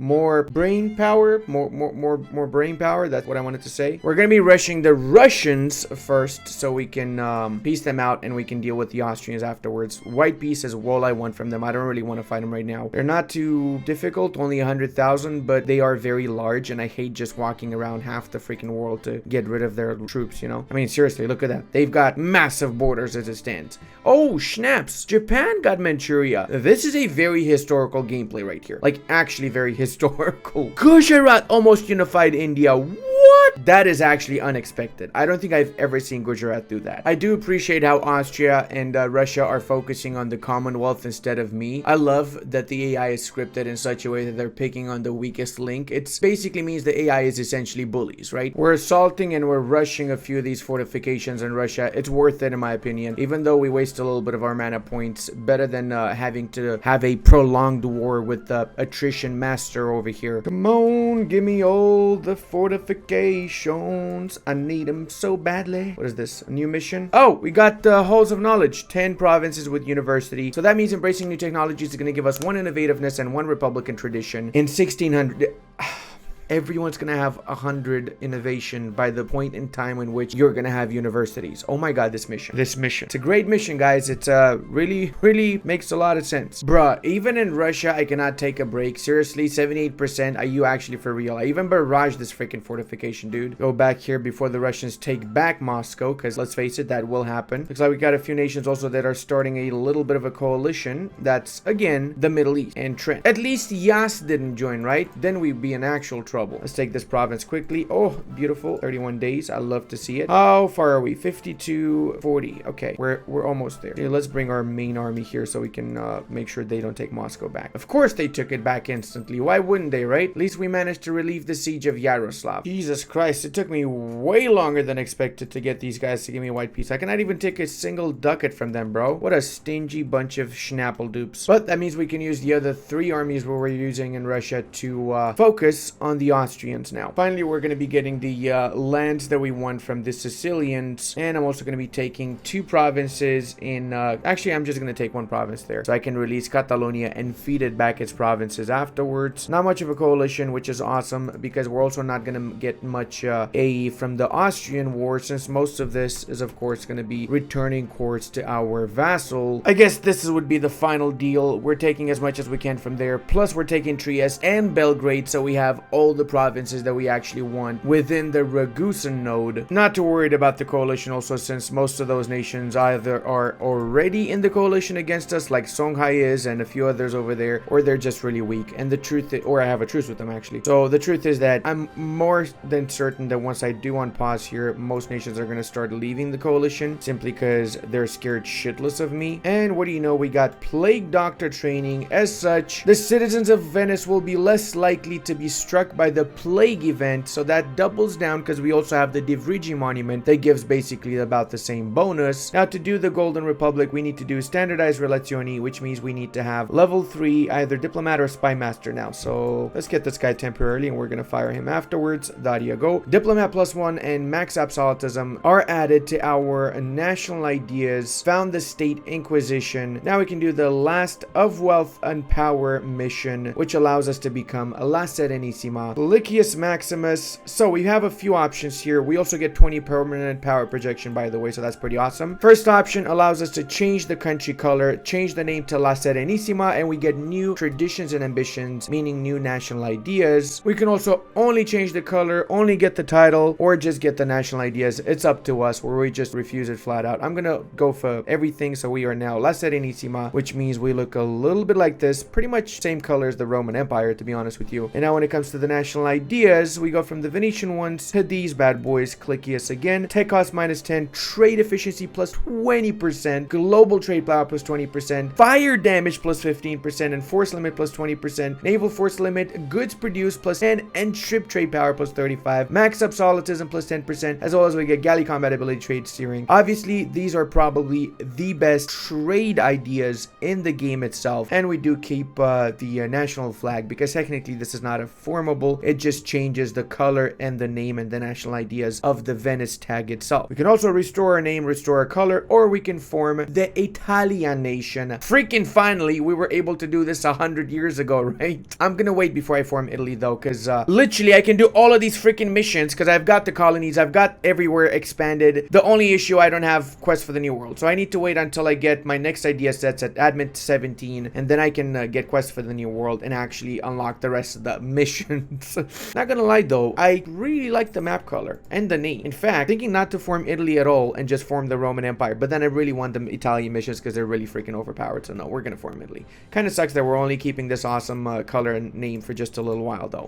That's a really nice one, Austria. That's a really good one, bro. Let's go ahead and speed run over here the construction of the Malta fort, so we get that juicy war score versus other religions. We got so many modifiers stacking up now. We really are equipped for a world conquest. Cute how France is guaranteeing Savoy, but then the question is, who's gonna be there to protect the French when I attack them, huh? Oh man, I forgot we can also claim the hegemony. I restarted the game and I got the icon. We were able to do this a while back, but I forgot. Okay, we can do it, sure. Yeah, fuck it, why not? We'll get economic hegemony. I think there's an achievement for that, right? Oh, yeah, there is. There you go, we just got it. Doge coin. Start as Venice, become the economic hegemon. Nice. That's a new achievement, isn't it? I'll be honest with you guys, I was doing a little bit of gardening, so I've got like 40 potato tubers that I've planted, and I've got some insects that are eating up at them. I'm not sure what to do about them, you know? I sprayed a little bit today, but I got a bad feeling that it's gonna fuck up my potatoes, and I'm kind of sad because honestly, I was really hyped about these potatoes. I mean, I'm still hyped about the potatoes, you know? My first year in which I'm growing my very own potatoes, so it's gonna be a lot of learning, that is for sure. I don't know much about growing potatoes, but I do love eating potatoes, so it's kind of why the reason I planted them in the first place. Where am I gonna place this merchant? Okay, that's a tough question. Maybe I can just filter this into Alexander. No, it's not gonna make a difference. It's basically the same. Oh, I can force Hormuz to send more trade along, because right now they're not really sending much along, are they? And what was I saying? The Puswus have left the Coalitionum. Also, this goes again to my American viewers, guys. Another very important historical battle, the Venetian Serenissima, in fact, attack on Lothian, Scotland. It happened. It totally did. And in fact, what the Scottish did to survive is they didn't. That's why Scottish people today speak Italian. That's facts. In Scotland, if you go, you'll quickly notice everybody speaking Italian. It's because of this one famous battle where they lost all of their cannons. That's the real reason. Totally didn't just make that up. Let's go ahead and take all the shit we can take. That might be a little bit of a coalition though. Now we actually pissed off the HRE, which is why I'm gonna dismantle dismantle the HRE when I have the truce over with the HRE Emperor, because the HRE makes no sense. In fact, come at me, bro. All of you join the coalition so I can do one war to mess you all up. That's how confident I am, okay? That's how exactly confident I am. You know what else? I'm gonna be attacking these guys, because screw these heretic scumbags, okay? Look at that. France is joining in again. That is just juicy right there. Oh, come on. Actually, France, you freaking pussies. If I co-belligerate Genoa, is that gonna bring in the Russians? It is. Okay, I'm not gonna co-belligerate them. However, I am gonna actually, you know, wipe them out. We also got the Age of Absolutism, so we can start taking a buttload of schnapps from everybody now. We just need to deal with the fact that we've got minus 49 max absolutism. Whew. I feel like we're not gonna make much leeway with this. Yeah. Okay, time for the piss deal. Let's go. This is gonna be it. We're only taking one actual province, the one that we want here, and the rest we're just basically taking trade and all that good shit. Let's go back here. I'm doing this because I'm a little bit worried the coalition might actually trigger, so I want to be in position if it does actually trigger. Those 200 extra ships are going to help us achieve more trade power within other areas like the Seville node, which we have 91 ducats we're filtering over into our main Genoese node and Venetian node afterward. Obviously, Venetian node doesn't filter from the Genoese one. You know what I'm talking about here, okay? Speaking of, we getting 221 and 156 ducats in these two nodes. We're going to need to filter more trade from the east. We are not really filtering that much, or any for that matter, trade from the east. So that's going to be the main topic for today's video. Obviously, form the Roman Empire, filter in as much trade as possible, grab a ton of colonies, and if I feel like it, I might do a world conquest. It's 1600 and we basically have pretty much the entirety of the Roman Empire borders, so we're really well off. It's very easy to do a Roman conquest, world conquest for that matter from this point. It's just a question of, do I really want to do it? Because I'm kind of just playing toll here and chilling. You know, I want to just, my main goal honestly is get every single building in every single Roman Empire province, form Italy, form the Roman Empire, and just see how much we can maximize our income with just Roman Empire borders. Of course, colonies don't count, okay? So we might have some more colonies, but that doesn't count. So shut up, okay? Also, not sure if you guys have checked out already the first couple of parts of this campaign. You'll find the link in the description, of course, if you're interested in how we got to this point. And also, I just released the other day an awesome Netherlands playing toll with just the Dutch provinces, and we managed to get some insane income because of the new Dutch mission tree. You guys are really gonna enjoy that. Again, in the description if you're interested in that video as well. I'm actually trying with this particular patch to just play the game a little bit slower, let's say, and try and finish my campaigns with every nation that I start the campaign with, because this is going to be the last patch for EU4. I want to give all my EU4 videos a proper send-off before I start making those EU5 videos at the end of the year. I mean, next year. Whenever EU5 is going to come out, of course. I like that when it comes to courthouses, we've basically got a courthouse in every single province already. Oh, burghers get 2.5 land. Okay, that means one of the other factions is in charge. No, sir, we need the guilds in charge so that we do not lose crownlands. There you go. The guilds, we lose Republican tradition and we gain manpower, which is significantly better than having the traders in charge, which means we lose crownlands. That is big no-no in my book. Oh, and look at all those cores we're canceling. Oh, I'm having an orgasm and actually having an orgasm. Oh, that is delicious. Look at that. Oh, yes, please. I mean, it doesn't impact the game at all with anything, but I'm just a big core revocation enjoyer, let's say. My army tradition is at 95, so I'm not going to go for the military. Don't need that. Instead, I'm going to go for the diplo power because I do need the extra diplo points. I want to be converting to my culture every single province. We are already in the process of doing that. We just started since we managed to get the bonuses for that now, because once we form the Roman Empire, every province that is Venetian is going to become automatically Roman, the real culture of the world, and the only culture of the world if I have something to say about it. Just going to piece these guys out with these particular lands because this is where the gold is lying, and that's the main reason why I attacked them in the first place. It's not like gold is going to make much of a difference now, but I just want them not to have any economy, and gold is where their economy was lying. We will, of course, fully annex the entirety of Kilwa with future wars, and we're going to turn all of these lands, once we've converted it to Catholicism, into trade companies to get more and more merchants. Oh, I actually forgot that we have the City of Kami monument. They can give tech cost minus 5% and cost to fabricate claims minus 30%. That's not bad, actually, when you think about it, right? We might as well upgrade that. You know what? 4,000 ducats to charter company in Madurai is insanely freaking cheap. This is a 18 trade power province that also produces silk, and we can create a trade post here that's going to give us even more trade power. So we went up to 86 once we unpause because of the bonuses that we have add up, and not only that, but now because we border Vijayanagar, we can also use the CB against them, superiority, because they are a heretical scumbag, so we can attack, wipe out the entirety of Vijayanagar in one war, and establish a proper charter company in the south tip of India. And actually, that's exactly what I'm going to do. I'm I'm gonna bring up my expeditionary Romans, as I like to call them, over there to just check up what's going on in India. We're going on a vacation, boys. We've also assigned the 200 freshly built ships in the Gulf of Hormuz, which transfers 31 ducats from here over in Basra, which again transfers more into our node. Problem is that Basra, we don't have that much of a presence also, so I'm gonna actually attack this area here. I'm gonna attack Hormuz and Karakoyunlu so I can grab this entire trade node. But until that, I'm just gonna build 200 more ships to get some trade in the Hormuz area. Why not? We can go up to 1,000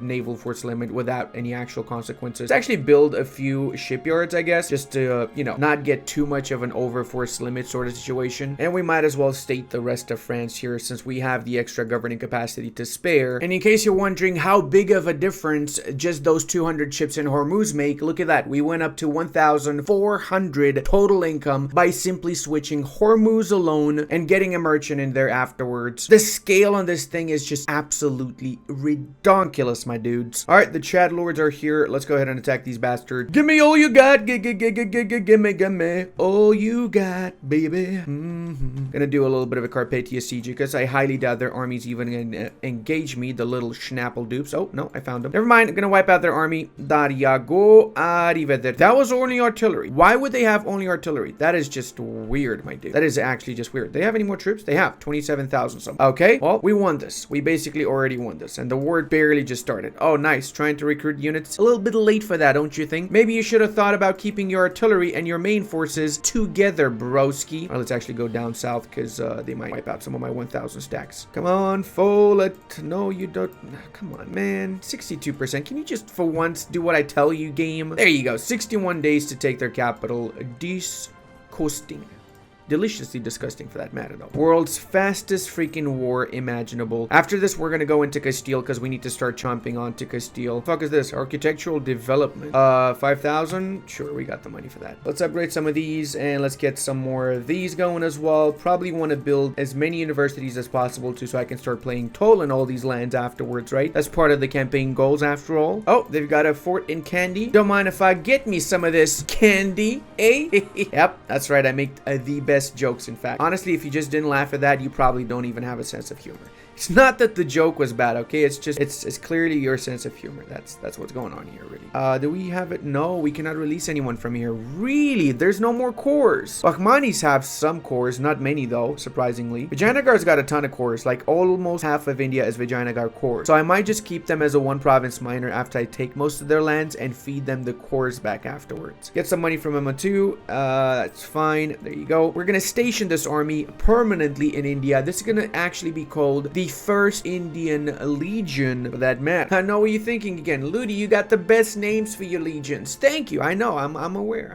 1 in 5 legionnaires, in fact, love the names I give them. And yes, these are totally not stats I'm making up on the spot. Clearly not. You actually want me to help you out against people? Why am I still allied to you for that matter? I just realized I don't even know why I'm still allied to you. Okay, you know what though? I'm gonna help you against Jolaf, which means I'm actually not going to help you. I'm going to pretend I'm going to help you because whilst you're at war with them, I'm going to attack Castile and you're not going to join on their side because you're in the war with me against Jolaf. Big brain, chat. Big brain. This is exactly how you make the most out of a situation right there. 1,100 shipios, please. It's actually not bad. We're only paying 56 over force limit. And 1 month passed, which means we can attack now the Castilians. Let's go ahead and get our vassals' land back. Granada needs to have its Grenadian land. Go ahead and completely wipe out these scumbags for all the nasty shit they've ever done to us, which is really nothing, but we're just gonna invent some stuff to have a proper casus belli against them. Funny how the Spaniards are trying to liberate their lands in France, and I'm just being a scumbag and I'm not even letting them do that. You know, attacking the Spaniards like this reminds me of my Spain campaign from the previous patch, which has to have been my favorite campaign in the previous patch. Oh my god, dude, Spain is so fun with the new mission tree they got in Domination. And I am barraging and assaulting left and right because I've got the manpower.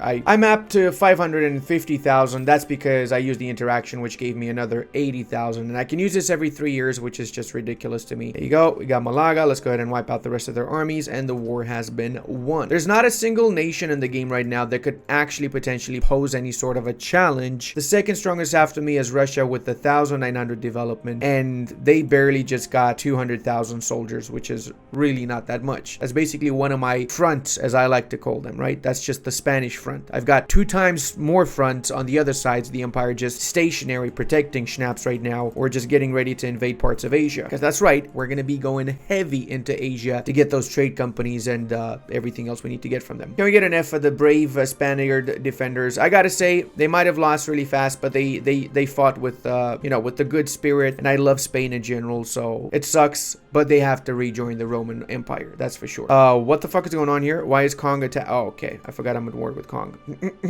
Alright, well, whatever. Let's go kill some Africans, I guess. And of course, Gujarat took advantage of me destroying Vijayanagar's army, so now they're probably going to fully annex what's left in India. Hopefully, they let the Sri Lankan areas alive, so that way I can just vassalize Vijayanagar in the next war. Wait, man, I thought I declared for Granada. I declared for Almeria. Oh my god, I'm so small brain. Almeria 7 dev, Granada's 22. The small brainness is massive with this one, I swear. Alright, well, let's directly take Almeria if that's the war target. Give the other 2 back to our vassal. And I do intend on taking the Castilian colonies in Asia, which would allow me to get to the Spice Islands right afterwards. So I'm gonna have to carry on with this war for a little bit longer. Maybe I'll just siege down Denmark's lands because they're on the side of the Castilian. Oh, I almost forgot about Kong. We just took the capital.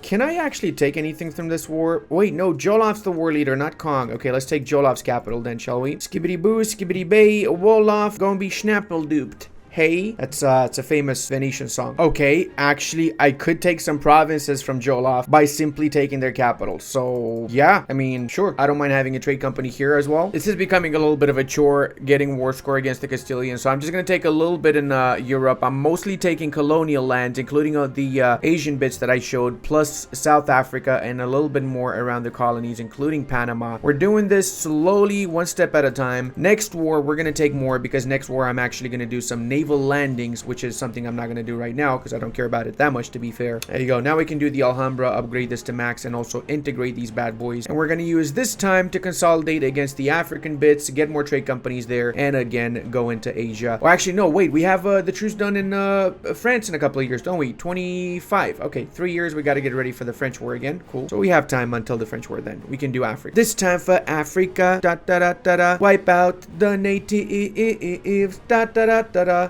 Medri, Bari gonna get a new hole. I'm essentially taking over the trade from everybody that exists in this freaking game. I'm a trade stealer, guys. I'm a trade stealer. Wait, isn't that basically called a bank? Intense anti-French music starting to appear, boys. And if you're wondering what intense anti-French music sounds like, it's the Beatles. It's literally the Beatles. Now here's a really good question. What the hell is Hadramut doing over in the Spice Islands? That's the real one we need to answer. We need an answer for right now. Actually, I want to be going for 100% on this war, but I'm so lazy to bring my fleet from the other side of the world just to get, you know, to occupy the Scottish lands. So I'm just going to take these parts here, and you know what? I'm going to take a little bit of their new world. Maybe we can get a little bit of a colony going here, turn them into proper Roman lands. That means we take 1 province less here, or Lyon less. Oh, we can take a frack ton more land. Holy shit, we can take a lot more. Okay, that is actually insane. The fact that 1 French mainland province is worth 12 New World provinces, what the hell is up with that, bro? Like, actually, what the hell is up with that? And I'm not complaining. That just honestly means I'm gonna get a big colony here that I'm gonna use for my nefarious means, of course. And now France is essentially a reservation within our land. Ooh, we've gotten Granadicum. All right, let's upgrade that monument there to level 3 right now. Now let's upgrade this to maximum. Boom, level 2. Go, go, go, go. Use some of that manpower as well. We have so much of it. And level 3. Use some of that manpower again. Don't mind even if I go down to 0 manpower, since I recover manpower super fast, especially with that juicy government interaction, of course. We managed to grab up an extra 5% admin efficiency, boyos. Make this a full integral part of our society, and then do the local development cost reduction, because after all, this is proper Roman land. Probably should wait before we peace out, because we do have a little bit of overextension, and that's going to give us another 87% overextension. So yeah. Oh, guys, 94,000 manpower for the click of a button, scos.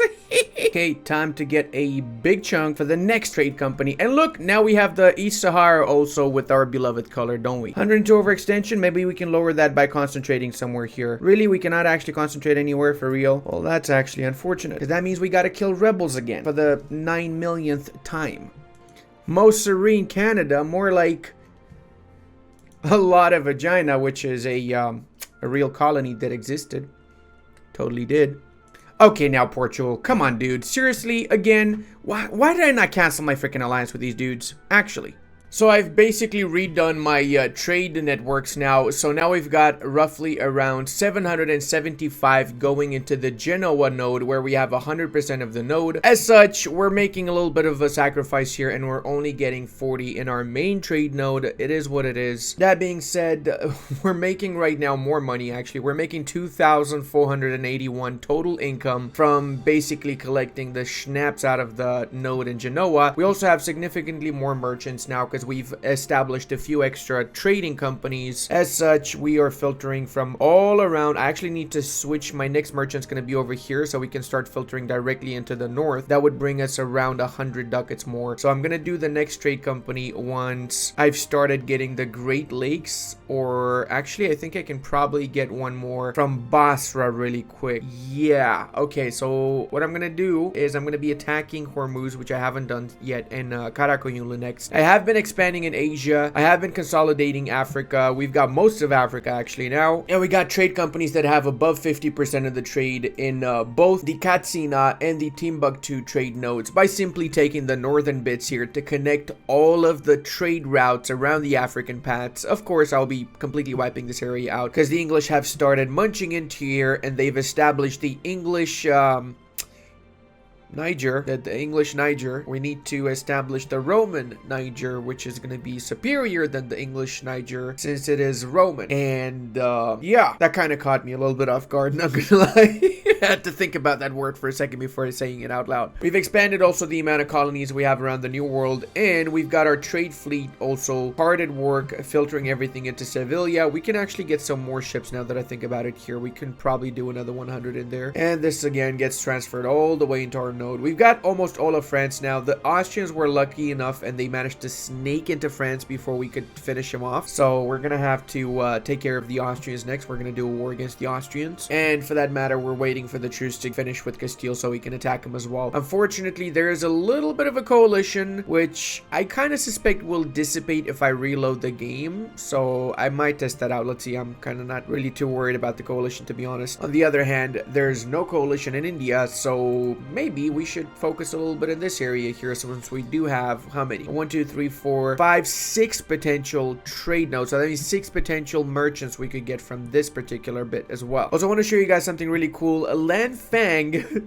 the Grand Republic, with the 566 Chad Lord Dang Song over here, 78. Wow, he's almost as old as my dude. Minus 68. Okay, the previous guy died. So yeah, they've gotten almost all of Brunei, which is pretty surprising actually. Don't know what happened to Brunei itself. Guess they got completely wiped out by Lanfang, which goes to show if you've got Chinese republics next to you, you should probably wipe them out before they wipe you out. Am I right? I'm also converting the schnapps out of everything to my particular culture here, so we can have an easier time afterwards when we switch to the Roman Empire. I actually can switch to the Roman Empire after just one more war against the Castilians. Well, no, probably 2 wars against the Castilians and 1 against the Austrians. But I'm not sure if I really even want to, because La Serenissima is so freaking powerful, dude. Like, look at this. I'm getting 106,000 manpower from a single click. That is just insane, my dude. That is actually just freaking insane right there. I love it, but at the same time, I feel like it's maybe just a little bit too broken, if you ask me. And yes, the scaling we have with this nation right now is absolutely redonkulous. We went from 1,000 ducats like 20 years ago to 2,500 in just 20 years, and it's probably going to be 10,000 ducats before we even reach the 1700s, which is just actually freaking insane. Like, I don't even know what to do with the money, man. I've built all the schnapps. At this point, I might as well just build a university in... Oh no, we do have a university in pretty much all the provinces. Okay, yeah. Okay, so yeah, I don't know what to do with the money. All right, and we also managed to finish building the Suez Canal now, so we have an easier path between the Mediterranean and the Asian holdings, which means we don't need to wait for an extra 100 something days to cross on over with our fleets between these two areas now. I also adore to see the fact that pretty much all the trade nodes are basically ours, with the exception of the English Channel, so I might just start sending some of my ships to steal the English node as well. Why not? Just for the memes. Don't actually need the money, but might as well send it so the English don't get that money, right? Oh my god, dude. We finally managed to get 100% religious unity. Apparently, Guam doesn't doesn't count, or I don't know what the hell is up with that, but sure, I'll take it. That means we can do challenge papal authority. Yeah, it's a long time coming, in fact, okay? We challenged papal authority about 150 years ago, my dude. That does mean that we now have Venetian culture in Rome, which is awesome, and we can do Italian unification, admin power +1, reform progress, and centralization cost reduction for 20 years. I just realized we also can do destroy Austria, which is going to give us until the end of the game diplo relations +1 and unjustified. I should have done this earlier in the campaign now that I think about it. That's a bit of a mistake that I didn't attack him earlier. But yeah, we're gonna fix that. Just waiting for this war to finish, then we can attack the Austrians. Even if the coalition is still there and it hasn't dissipated, I'm still gonna attack them because I've got enough troops to just completely wipe out the entirety of the coalition if I want to. So I got a couple of chill wars going on right now. I'm just gonna watch the second season of Star Trek Enterprise whilst I'm wiping out the Castilians and Portuguese and everybody around here. Because you know what? I'm gonna say it. I know it's controversial, but I do think that Star Trek Enterprise is the greatest out of all Star Trek series. All right, there I said it. You know why I like Star Trek Enterprise? Because it presents us the struggles of humankind before we merged into massive freaking coalition of all the nations, races in the universe. All right, this is when things could have gone real bad and we could have gotten wiped out. So yeah, I like it. I like the whole inception of the Star Trek universe. I feel like it's the best series by far. And I know it's got really bad reviews and that everybody hates it, but I genuinely really like it. So you know what they say, man, the customer's always right in matters of taste. And I got a taste for them T'Pol bubs. You know what I mean? You guys know what I mean here? I'm talking about T'Pol. Fine! That's really the only reason I'm watching. You happy now? Is that what you wanted to know? You know, T'Pol sounds a little bit more like Titpole. If you know, you know, okay? If you know, you know. That's just how these things go, all right? That right there is exactly what separates real Chadica's enterprise enjoyers from the average Virginicum. I believe canceling the alliances that Farce has is going to be the most effective thing here because it's going to allow their neighbors to attack them. Timurids has not attacked them for the simple reason that they've got some strong alliances, which they don't have anymore. So, and they also don't have an army anymore. So, Timurids, this is a free kill for you. Go get it, brother. Go get it. Okie dokies. Enlarging our Roman borders. The reason for this is not just because of the trade, but taking the mountain provinces here is going to make it easier for me. Oh, who am I kidding, bro? I'm going to wipe out this entire area. Okay, there you happy? You heard me. I'm gonna literally wipe out the entirety of Karakoyunlu, Fars, and Hormuz. So I have the entirety of the Arabian Peninsula. I have everything up until the Caucasus here, including the Russian provinces. So I have an easier time protecting this by just building forts in Derbent and Abkhazia. And I'm just gonna take the entirety of the Middle East. I mean, this land here, you might look at this. This color it screams annex me for the greater good of the Roman Empire. That's literally what's happening here. Timurids, Afghanis, they all just want to be a part of us. It is what it is. I'm just trying to make people happy. That's literally the only thing I'm trying here, okay? I'm the good guy. Come on. I do have a bit of overextension though, so let's see if we can concentrate a little bit. That would be nice. Apparently, no, we cannot concentrate. Well, that sucks, PP, doesn't it? We gonna have to kill rebels again? Oh, shit, I forgot I'm at war with the Castilians. Okay, yeah, so... Let's piece out the Portuguese first, I guess. I freaking love this game. So, I've got roughly about 400 manufactories in my country. And where does manufacturing spawn? In Sumedang, one of the few provinces I do not actually have in Sunda. What the hell is going on with this game, man? What the actual hell is going on with this game? Like, why would you do that to me? Why? Come on. Can I not get I've been building so many manufactories with the intent scope of increasing my odds of getting the freaking institution to spawn in my country. They have one manufactury most likely. Let me check how many. If they got more than one manufactury, it's gonna be fine. Okay, so they got the trade station here. Okay, they got pharmacist. Okay, fine. All right, fine. They got a manufacturer in every province. Whatever, man. Still don't like the fact that, you know, out of 400 provinces they chose this stupid province here. I hate this game. And you guessed it, that's gonna be my next target. Guess you could say they're gonna be sunned on these nuts soon. We out here exploring new worlds, civilizing the natives, and just bringing peace and prosperity to my future trade company of Rwanda, or Kitara. I'm not sure what I'm going to call it yet. Because as you probably expected, 24 merchants is not going to cut it. We need a lot more merchants, okay? We need to have 30 at least in order to fully maximize our trade potential, which is already insanely high. And also, I'm kind of wiping out all of Africa, because if there's no Africans to rebel against us and join coalitions, then we don't need need to keep armies here, and we can just use our armies on the Asian front and the European front. It's just for tactical civilization reasons if you actually think about it, you know? Also, Sag, I was looking at an achievement here. Venetian Sea have 75% trade share in both Alexandria and Constantinople, but be 10 provinces or less. I feel like I've got a little bit more than 10 provinces, and I'm not gonna lose all my land just to get a stupid achievement. I know what you're thinking. Ludi, at the end, one day before the end date, just lose all your provinces to get the achievement. I don't care about it that much, to be honest, because it's a stupid achievement. Who wants to have 10 provinces and have the highest trade node in those 2 nodes? That is poo-poo. Whoever made that, no. Also, not sure what to do with my money. I've got 172,000 right now. I'm rich as fuck, man. Sure, our economy is a little bit down because of wars and shit, but once we're at peace, we're gonna go back up to 3,000 total income, which is just ridiculous. We're gonna wander down to the boo, skibby dabba dabba doo, Can we actually fully annex them? No shot. No, they keep 1 province in Bababagabangado. Yeah, okay, buddy. So I'm gonna let them keep 2 provinces because this is fine for me. I don't need to worry about them too much. You know what I mean? Coalition wise, again, don't really care much about it. Just get a little bit of money. There you go. Booyah shinoki donks. And we've got another future trade company. Juicy Smiliarius. Now attack these bastards in Kazembe, which are also on the same side as the Ethiopians that I've basically fully occupied now. They just got the 1 fortification here, which I need to siege down. I hate the fact that I don't have enough artillery. I actually forgot to add more artillery to my army, so I'm gonna need to have at least 10,000 artillery more in each one of my armies now, because my template is a little bit outdated for 1650, to say the least. A little bit. It's actually quite a lot outdated, to be fair. Around military tech 16, you should have the same amount of artillery pieces as you have combat with, at least, and we are at military 20, so we're really far behind, actually. How much artillery do they have? They got 4,000, so they're also behind. All right, it's not just me. I'm curious about the big boys, though. Let's check the Commonwealth. Yeah, they got 13, 7, 14. Exactly my point. The AI is gonna have a lot of artillery now in their armies. Guessing around the same here. Yep, they got 16 artillery in this one, so they got more than the freaking infantry, which is actually not that smart, but it's fine, I guess. Is that their whole army? 65,000? Why am I keeping you guys as an ally? You're literally useless, Commonwealth. Holy schnaps. The real MVP in Ethiopia is just Ajuran, because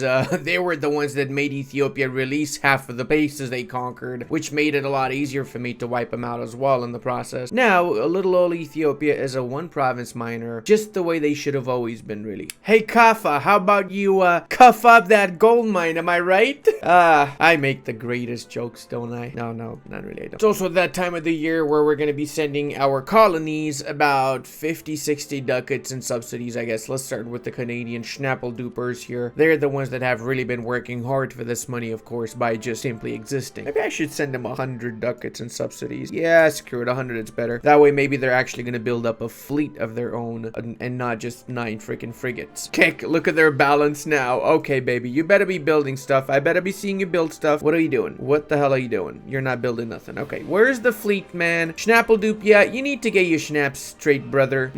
Congo, I think I'm just gonna take the coastline for now so I can add that up to my Ivory Coast trade company afterwards. Oh my god, I love the fact that I've got some areas that I'm literally converting to my culture for 3 diplo points. That is just ridiculous there, man. I love me going full religious. That is for sure. Look at all these red cultures here that no one's gonna know even existed in just a few years from now. Okay, we have a little bit of peace, so let's go ahead and buy half the freaking world because we can afford it. Literally, look at this. We can buy... Okay, that reaches maximum. I can still not buy it, seriously. Just as I'm about to say something, you're gonna deny me. There you go. All right, we got 1 trade company province in Chittagong, and we're gonna get the next one right next to it from Pegu, and just work our way around Asia like that. Get little footholds everywhere. So yeah, we can attack those nations afterwards from those little footholds. I say that like it's some sort of new thing, but I've literally been doing that half this freaking playthrough. Let me also lower the autonomy in the Burgundian provinces because I just integrated Burgundy. Finally, the coalition has dissipated, which means we can attack the Austrians and the Aragonese now. I'm gonna attack Aragon first because I really like to take all the shit that they have. These bastards have been playing super tall. Every single province they have has been developed like freaking crazy. Look at that, 24 times here, 22 the other one, 25 times this one. Come on, Aragon, give me a freaking break, my dude. By attacking the Aragonese and not co-belligerating the Austrians, we also resolve another issue, which is not having to fight Austria and Russia in the same war. This way, we can fight the Austrians now now cancel their alliance with the Russians and attack them again after the truce is over and properly fight and take the lands that we want from them in the second war, which would also be a much easier war as consequence. Should be close now to getting what we want. We have what we want. Okay, so we want the Russians out of there, and maybe if we take this, we get a little bit more war score, and then we can get some more money from them too. Not like we need it, but still better to just weaken the Austrians if we can, right? All right, we did manage to get a little bit more from some other area apparently. Come on, fall already, you stupid fortification. I've been looking at you for a reason. Okay, you need to freaking fall right now. There you go. All right, that means we got 3,000 ducats from him. We got a short enough truce so we can get ready to attack him when that's done, and more importantly, we can go for colonization ideas, exploration, so we can actually do our missions now. There you go, boys. There you go. After so long, we can finally charter the 4 seas right about the point in which it makes no difference because we already have, you know, it's fine. It's fine. You know what? I'm still gonna go for the bonuses. There you go. We get a ton of stuff. If we own Socotra, wait, where the hell is Socotra? Socotra. Oh shit, we can definitely own Socotra. Charter company cannot.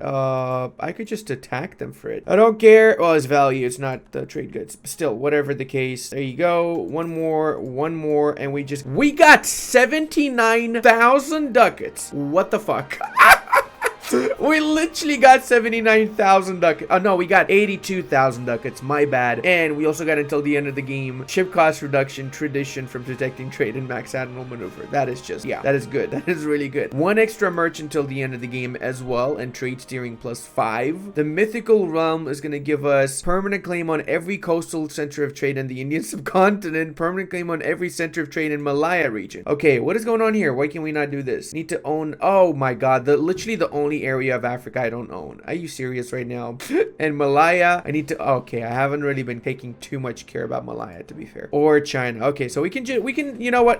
I'm fairly confident I can charter a company from here. Need to be at peace first. So let's get peace, get a charter company in Wu, attack Malaya or Ayutthaya, and then we can continue the last 3 missions out of Serenissima. Is there anything left to colonize? I mean, I guess we can colonize this bit here in Africa that no one has yet. I also love how Castile essentially has not been upgrading their provinces at all. I mean, look at this, for example. Leon is still 12 development. They've only increased this twice. And then every single province in Aragon is, look at this. 28 times, 13 times. That's like one of the lowest. It's insane, man. And now I can do the Panama Canal in my little colony here. So let's start it up, I guess. Oh, town halls. Oh my god, yes, please. Oh, that's gonna be amazing. That's gonna lower my governing costs so freaking much around my country. It's insane. And I gotta click this literally 500 times. I wish I had a click for every single province button. That would be a nice quality of life thing, wouldn't it? Oh, look at that. Aragon's allies have unsieged that province, so that means I can go ahead and siege it back again, and I can get 100% war score in this. Or actually, I can probably take everything I want as it is. Yeah, I'm gonna piece them out. Screw it. There you go. Only 146 overextension, and I love the fact that you see every single province when you go to the building screen. Everywhere we have a town hall being built. Actually, freaking glorious, man. Go ahead and get the next military technology so we get those juicy cannons to wipe out more natives. I mean, to conquer lands is what I said. Resistance to reformation, harsh. Okay, that is actually not bad, my dude. Holy shit. I should have attacked Aragon earlier to get this. And having so much money literally means I can instantly use this money to upgrade this to maximum because I'm just rich as fuck. Oh my god, the Filipinos are selling themselves so little. 2,000 ducats to get their province. That is actually selling themselves short. Not even joking right now. Oh man, we're so close to getting Beijing. I swear, dude, we're getting all the provinces around Beijing. We're gonna surround Beijing eventually with the trade company provinces. Oh, that's where they had their army as well. Can you just shun out of here? Ooh, yet another that we can get for cheap. 20,000. Literally nothing in the grand scheme of Schnapple dupes. Yeah, okay. 182 overextension. I said I'm gonna be chilling. Yeah, okay, fine. You know what? Let's do it. Let's actually chill. I'm not gonna expand until I finish pouring everything up. There. Does that sound good? I feel like that's a proper good deal in my opinion. You know, I would almost be mad about the 78% siege if it wasn't for the AI getting an 85% siege on me. I mean, I haven't seen this in a long time, the AI going past 7%. That is just unique onto itself, honestly. And to give a bit of a highlight of what's going on right now, we are on 1695, so we've played for quite a little bit extra. We've gotten most of the French lands. We just need to get basically the 2 provinces from the Austrians. They managed to get that. that when we are not even looking. And we also need to get a few more provinces in the pest area, as well as pretty much all of this area that I'm attacking right now. That being said, we are sitting at a cool 4.5 thousand total income right now, and I've got 850,000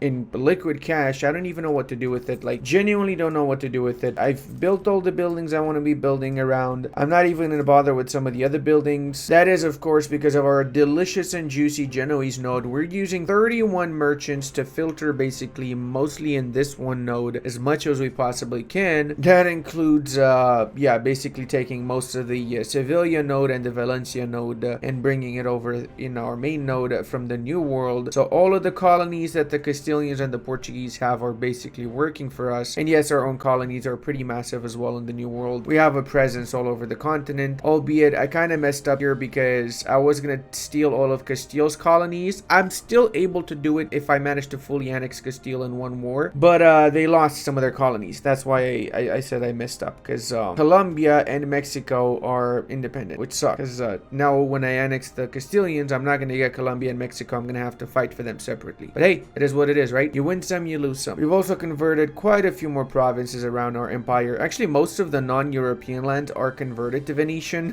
compared to the European lands, which is kind of funny, really. I mean, the African bits are mostly Venetian right now. At least they are Venetian wherever it matters. And after this war against Austria, we probably will attack them again by attacking a nation that they're proclaimed guaranteeing to make their truce a little bit shorter. I also want to apologize for not talking too much and not recording too much. I got my wisdom tooth removed about 3 days ago, and I've been playing this save, but it's just painful when I talk. Even though when I'm talking, it's super painful. So that's why I'm not going to talk too much. Also, I'm not sure if I should form the Italy and the Roman Empire, because not having the government reform from the Venetians kind of sucks, man. Like, it genuinely kind of sucks. So to put it into perspective, if I was to click this, I get 170,000 manpower. You know, that's a lot of freaking troops right there. We went up to 1 million because of it. You cannot do that as Italy or as the Roman Empire. So I feel like the Serenissima might not be the worst idea to just stay as the Serenissima. Plus the amount of money you get from the national ideas that the Serene ideas offer. To be fair though, you could also just not choose the Roman ideas. Also, if I really want to be, you know, a try-hard, I could go Italy and Rome, because it's significantly easier to expand as the Roman Empire because the extra admin efficiency and from the Italian mission tree. So I will do it, but I'm gonna wait a little bit. I'm not rushing. I also want to use this particular battle to showcase something really important with EU4. The Austrian army is clearly better than mine, right? They have 119 discipline. I have 100. I got no extra discipline. However, even though they maybe will get close to winning the battle, I'm still gonna win the war, and here's why. I got 1 million troops, so even if they had 140% discipline and they won every single engagement, I still would have won the war because I have a lot of freaking troops. That's why in EU4, especially in single player, and whether you're doing a world conquest or you're playing total or whatever, numbers is always gonna win. I mean, I'm recovering troops so much faster. I'm getting 14,000 every freaking month. If I was to say go ahead and go slack in recruitment, I go up to how much? That would be 31,000 per month. That is just ridiculous, my dude. It's actually ridiculous. Let me cancel that. I shouldn't have done that. Now I'm down to 99. Let me recruit 1 unit. There you go. Back to 100 professionalism. And we can fire some dude that's not really the best. This guy. Beautiful. But yeah, we're out to 85% war score. I want to go to 100 though, because I really want to take the province of Chartres as well in this war. And this should be the war in which we fully annex the Castilians at the same time. Alright, just a few more battles won and a few sieges done, and now we got the war score we need. Now it's time to bring all of our troops into the Iberian Peninsula to fight against the Portuguese and the Castilians once more. The eternal war that keeps on repeating itself. I fought in Iberia so many times I cannot even count. One thing I'm really hyped for is once I get enlightenment and I start making all of these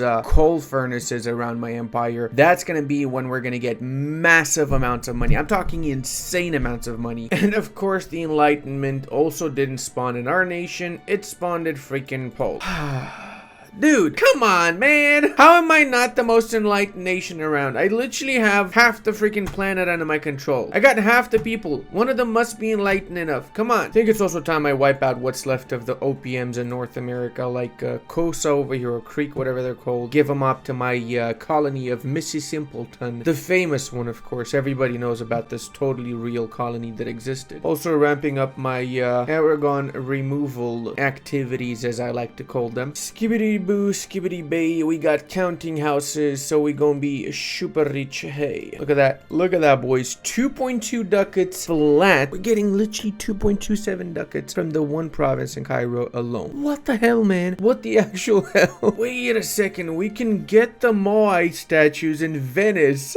Okay, hold on a second. We cannot actually use them though, right? Because it has to be Polynesian culture, which doesn't exist here anymore. We could revert this to Polynesian, but we would have to accept it just for religious unity. It might be worth it though. I'll keep it here. I'm not gonna move it to Venice. Also, guys, check it out. I haven't even been actually playing freaking tall, like, at all. And even so, it's like less than 10 mana points to develop provinces without even the encouraged development edict. It's just delicious. Honestly delicious. I feel like Paradox may have exaggerated a little bit with the amount of development that nations do in the late game. I mean, 45 dev, this has been improved 31 times. 42 dev, this has been improved 35 times. And it's the same in every province. Now, because I did increase my absolutism, I actually am able to fully annex this. However, look at that. 821 admin points to corrupt 7 freaking provinces. I mean, my dude, what the actual schnitzel door. Really, what the schnitzel door. Pains me to do this, but I'm gonna have to unstate this and concentrate development, because otherwise it's just gonna be way too expensive. This way, it's gonna be a little bit cheaper to corrupt these provinces now. Thank God I freaking checked. I almost forgot I can have a second golden era because of the mission tree. We did this mission, global trade, which literally gave us a second golden era. So yeah, I was actually planning to use that in the 1680s, but I completely forgot I had it. So we're gonna use it now. No way. Palatinate just became the Cherry Emperor. They literally took the emperorship from the Austrians. Oh my god, that is Pepega. Speaking of, guys, we're up to 7,000 income now. Last time we were at war with the Austrians, we were at like 4,000 or something. So in just like 10 years and during that truce, we doubled our freaking total income. Jesus freaking Christ, man. 99%. You know how slim the chance of you actually getting a 99% siege is? What the fuck is going on with this game, man? This game is more painful than my toothache. Honestly, at this point, it's just like, come on. All right, after a very, very lengthy war in which we lost 2 million soldiers and the enemy only lost 500,000, we managed to win. Why did we lose so many? Because freaking Austria is the revolutionary target and they got 140 discipline. So I got 100 still. Don't matter though, still won. F your quality troopers, we got the many troopers, which is way more important really. Big problem now is that these bastards are all insanely disloyal. Holy shit, are they disloyal.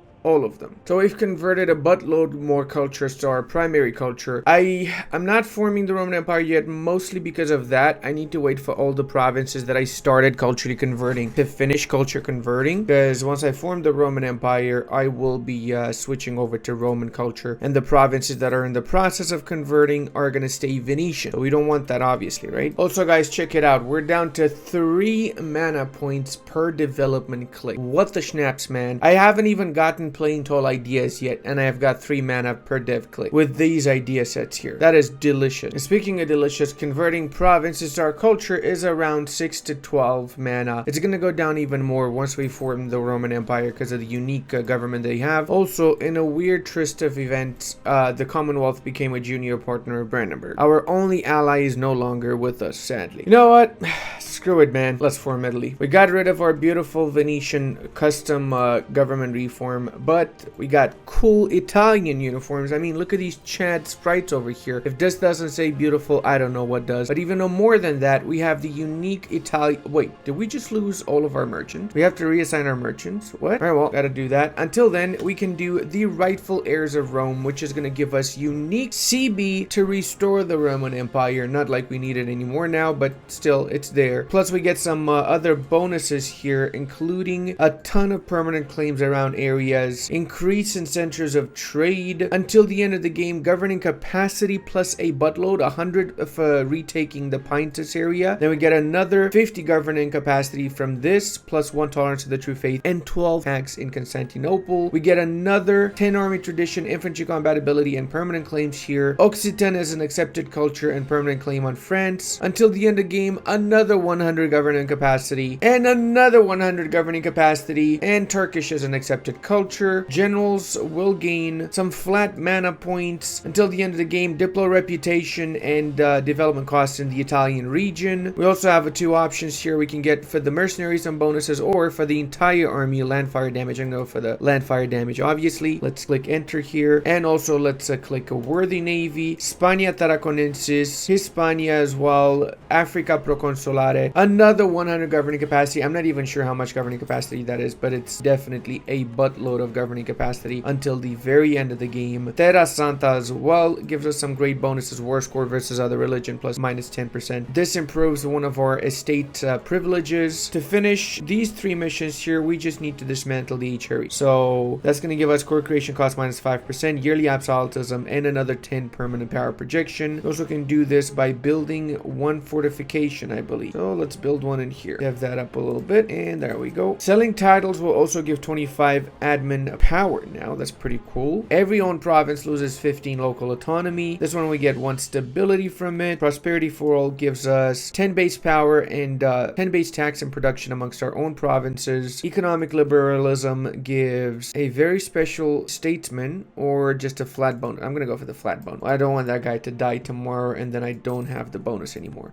We have a little bit of a branching here. Venetian supremacy, which means we get some bonuses for the Venetians or for the Genoese. 5 settler chance and colonial range, and global settler increased diplomatic reputation. Wow, that's really great, all of this. Suez Canal gives 1 merchant at magnificent level. Yeah, let's go for the Venetian bit. I mean, we are Venetians after all, right? I'm gonna transfer a little bit of my cash into Venice temporarily so I can do that mission at least. All right, there you go. We can do Venetian supremacy now. Journey to the east. We need to do Eastern markets. Okay, that's done. And we now have 1 extra merchant from the Suez and some other bonuses over there. Juicy. Italian wine gives us price of wine plus 40%. That's awesome. We gotta have a counting house for this one, and we need to develop Siena a little bit more for this one. That's pretty massive. Holy snap. Also need 80 galleys to do this mission. I don't think I have any galleys right now. Holy shit. We got so many modifiers in the Italian peninsula. Unification complete bonus. Goods produced, prosperity growth, development costs. Holy shit, man. If you play as any nation except Venice and Italy, and you rush to form Italy fast, say as Genoa or Naples or somebody, this is gonna be insane. Like, this is actually gonna be insane doing this path. When you look at that, we just got freaking 3,000 ducats, and until the end of the game, Venice gets Murano glass, which offers trade value plus 25%, and it upgrades the production building or gives 2 production if it's already maxed out, which in our case, obviously, it is already maxed out. Genoa also gets a buttload of bonuses, plus maintaining flooring the Renaissance will only require ahead of time in any technology, and we also get 400 splendor. Like, holy shit, man. Come on, this is just overpowered as snap. Oh, and I forgot the HRE Emperor is the Palatinate now, so it's gonna be really easy for me to just wipe out the entirety of the HRE now. I'm gonna use Imperialism when attacking Baden, however. Oh, we can do Alpine defenses. Hail Silius. And another mission done. So we can now get silk produced in Calabria or get some development. Let's go with the silk. I think that's pretty cool. To get the last mission here, we need to finish building in Milano and in Torino these 2 buildings. So it's gonna take a few years for the one in Milano. This one here is almost done, and that's gonna give us, for the 3 regions, Liguria, Lombardy, and Piedmont, development cost reduction, goods produced plus 25, and strengthen the sea expansion privilege, no longer cost max absolutism, so we can actually use it if we want to. And it's kind of Pepega that this particular CB gives less aggressive expansion and cost for provinces that were historically part of the Roman Empire, because, you know, I'm using Imperialism now, because everybody that's gonna form the Roman Empire as Venice, they're gonna wait for a long time until they actually can get the Golden Republic first, so kind of beats the purpose, you know. That's why I'm saying maybe they should change the mission so you don't need Admin Tech 16 to form the Golden Republic. I'm gonna be attacking Strasbourg because they're rivaled with the Palatinate as well, so it's basically another free kill for me. Holy mother of God, look at that difference in morale, my dude. I have 8.0 morale and the Portuguese have 4.7. That is a freaking massive difference. Hold up a second. Brandenburg attacked Austria, and despite being less than half the size of Austria, they're actually winning. What? Brandenburgian reconquest of Wittenberg. Okay, well, my money's on Brandenburg. In fact, I'm gonna send Brandenburg a good 5,000 ducats to help them out in their plight against the Austrian scumbags. So considering I'm already at war with Köln, I think it's time for me to also go to war with the rest of the electors so I can actually dismantle the HRE. That means I'm gonna be attacking Lanchet, which is gonna going to be helped by the Emperor, and that means we get in to fight all the Emperor's allies as well, which is the entire coalition. Plus, Mainz is here, Utrecht is here. Because of co-belligerent Liège, we also got Utrecht, so that should be everybody. Wait, Austria's in that as well? I didn't even realize Austria's in that. Oh, that sucks, because I was going to attack Austria separate. Oh well, it is what it is now. I think I'm going to need some of my units from here, so I'm just going to white piece the Portuguese. Yeah, we can do that. We can come back and wipe them out in the next war. Let's use these troopers in the Netherlands. So I genuinely didn't expect the Austrians to be in that, but now that they are, we gotta be more careful. Oh, hey, look that, we got Gurkhani, one of the new name changes that the Timurids got with the more recent DLC. Actually, I can do a white piece with the Austrians because they're basically occupied by Brandenburg right now, so they're not really in a fighting spirit, which is good because that means in 5 years I can attack them and crush the revolution because they are the revolutionary target. That means I probably shouldn't have pieced out Portugal, so yeah, small brain right there. That was really small brain. Wait, what? Trent is another one of the electors. Thank freaking God they were in the coalition. I didn't even realize they're an elector. Oh my God. That was lucky. That could have been really bad. It could have meant that we had to redo the war to dismantle each area later. And the Brandenburgians have finished their war with Austria. They managed to take a buttload of lands. They basically doubled in size in the process. Let's see. Yeah, they got a lot of the cores that they had from before, as well as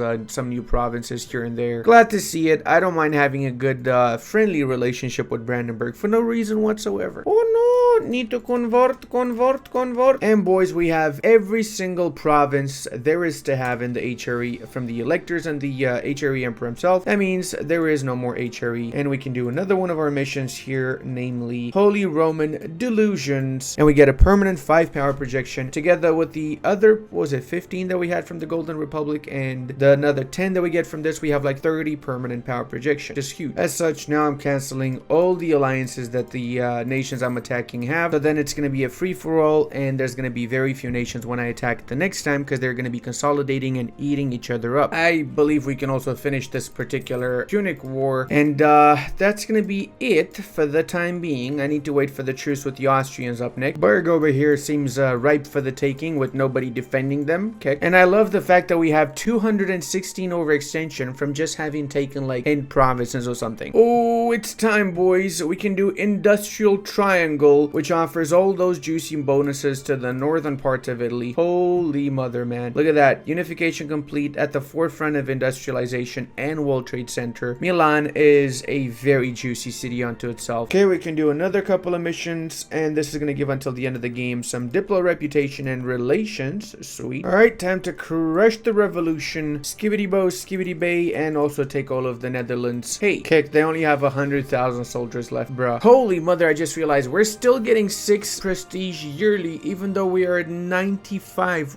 What the snaps, my dude. And I just got an achievement. This revolution was crushed in a war against the target. The revolution controlled the capital and have 99% war score. This goes to show I don't really play until the end of the game much. And it's Jover for the Austrians. We're gonna go ahead and we're gonna be dismantling the revolution, as well as we're taking 10 provinces within the Rhine area so that we can do another one of our missions. In fact, the last mission we need to do to fulfill completely the Roman Empire mission path. So we have a few options here. Uprising progress of all rebels changes minus 50, and we get an improvement for one of the estates. Actually, all 3 of them are pretty freaking good. Minimum 5 autonomy and territories. I think I'm gonna go for that one. That's really good. To do this mission, we need to be the Roman Empire. So we need to actually form the Roman Empire to do that mission. I didn't realize that. Okay, cool. I mean, we can definitely click a single button to do so, can't we? It's time, boys. The moment you've all been waiting for. Clickius Maximus. Yes, new traditions and ambitions. And we have the unique Roman Republic government reform as our tier 1, which offers culture conversion cost minus 25, admin efficiency plus 5%, and a few other bonuses. Plus, we go down here and we can do this mission, Glory be to Rome, another minus 5 core creation cost reduction, and a ton of other bonuses. And we are now the Roman Empire in all of our glory all around the world. And we've basically done the entirety of this mission tree. I think the only one I haven't done is the galley one. Alright guys, it's time to give a little bit of an oversight of what's going on in 1773. I just loaded up the save. I've been actually doing the rest of the campaign on Twitch. I've been doing it live, so if you guys want to check it out, you can check it out with me on Twitch. So we've got most of the world, to be honest. We've got like a couple more wars in Asia, then we finish with this. We're waiting for truces mostly to finish. 1779, 1783. I think Shun is also around that period, 1780, yes. Now we're we're going to be fully annexing Korea. Then we're going to do a full war and annex the entirety of Japan as well. We also need to wait for one more war to annex Gurkhani in 76, so that's 3 years from now. It's going to cost 76% war score for all of their provinces, so that means we can fully annex them in one war. The big boy is going to be Russia. That's going to be a little bit more tough. We've got most of the Asian bits, but they still have the high development parts of Europe, so that's 233 war score. That means there's going to be 2 wars and a half basically. And then Brandenburg, we're going to fully annex them in this war if I'm not mistaken. Yes, no, we need one more. That's 108. Well, actually, let's see, because we might have, yes, we could get significantly more absolutism, which means we can get more admin efficiency, which means we can probably do this war, and that's it with the Brandenburgians. We can probably wipe them out in one war. We've got right now 73% admin efficiency. So the thing is, guys, I didn't actually plan on going for a world conquest with this run, okay? I was genuinely planning to just play tall and chill. I got bored, and also I got challenged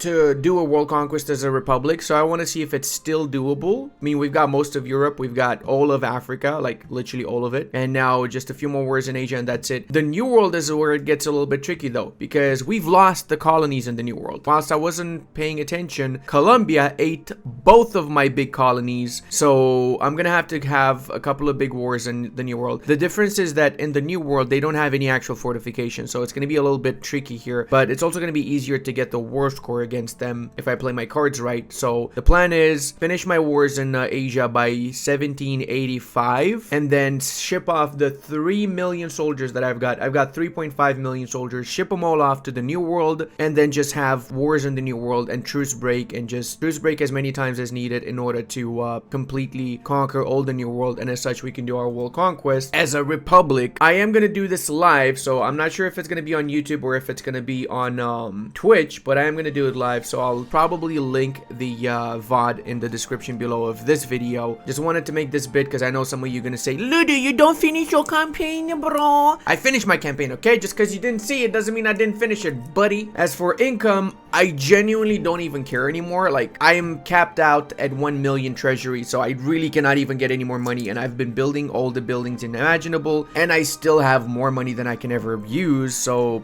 I haven't even changed around my merchants. I haven't even added all the companies, all the areas to the trade companies. Like, I could probably add a lot more provinces here to the trade companies and get more merchants. One thing that really helped out a lot is getting the town halls in every single province that I have. I literally have one in every single province that I have, because that lowered my governing capacity to the point where we have pretty much 3/4 of the world, and we only have 4,800 governing capacity out of a 5,300 maximum, which is honestly really good. And the Roman reborn modifiers that we got from the Italian mission tree really helped out a buttload in my opinion. That being said, because initially I didn't plan on going for a world conquest, one of the major things that set me back is the fact that I didn't tag switch as much to get more admin efficiency. And then the second thing is that we don't really have world conquest ideas, right? I mean, we have some of them, we have admin, but if I was really going to be efficient, I would have gone diplomatic ideas, admin, influence, religious, and so on. I don't even have diplomatic ideas, right? It's still working, which goes to show that in a world conquest, you can even do it as a republic. It's really not that difficult. Another day, another stream. The results of this particular one is that we ended up in 1783. We wiped out what was left in Europe from Brandenburg. Austria is now a 3-province minor, and we've got a couple of wars, and then we pretty much finished what's left of the Commonwealth. We got the Swedish lands. Russia is also 2 wars away, and Africa is completely ours now. Most of Asia is ours, with the high development areas in China and in Japan are now ours. So we just need to take Southeast Asia, and 2 nations left in India. So quite literally, when the truce is over with these 2 bad boys, should be fairly easy wars. We got now 4 million soldiers, and we can recruit some more. I don't think I need more, so I'm not recruiting, but I don't know, maybe I'll get some for the New World. Let's see. I'm also completely neglecting my economy because I'm basically around the 1 million mark non-stop, so I don't even need to worry about my economy whatsoever. It's more of a hassle than anything. And yes, I know there's a buttload of forts I don't need. I also, again, will not even bother deleting this because it's just pointless. I'm still making a buttload of money even with all those useless forts. And now, whilst I finish these areas here, I'm just gonna watch probably House or some cool series in the background. But you know what? I might as well just recruit some units by the border with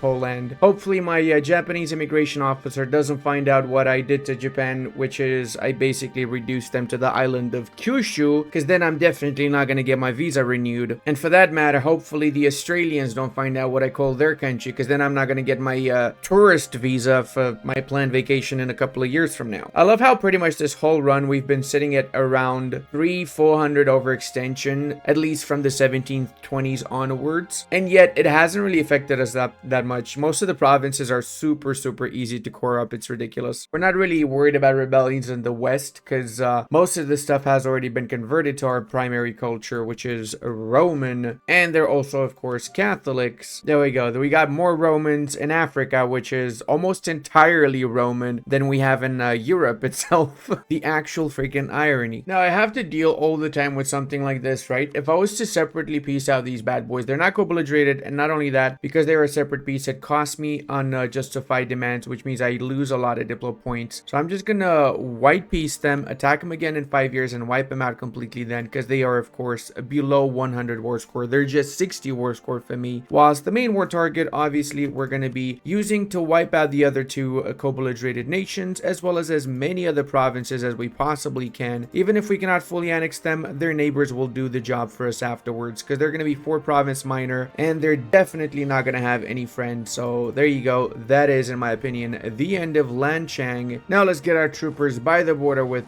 Cambodia, or Khmer better yet, because they're the next one on the list. I really hope you guys enjoyed this 1444 to 1821 run as the Venetians, because it was truly one of my favorite runs in 1.37. Venice is not only an amazing playing tall nation, but as you can see, a pretty decent playing wide nation too, if you like it to be. So if you want to see me do more complete campaigns, let me know in the comment section, and until the next time, take care of yourselves, guys. I really appreciate all the support, and I love you all.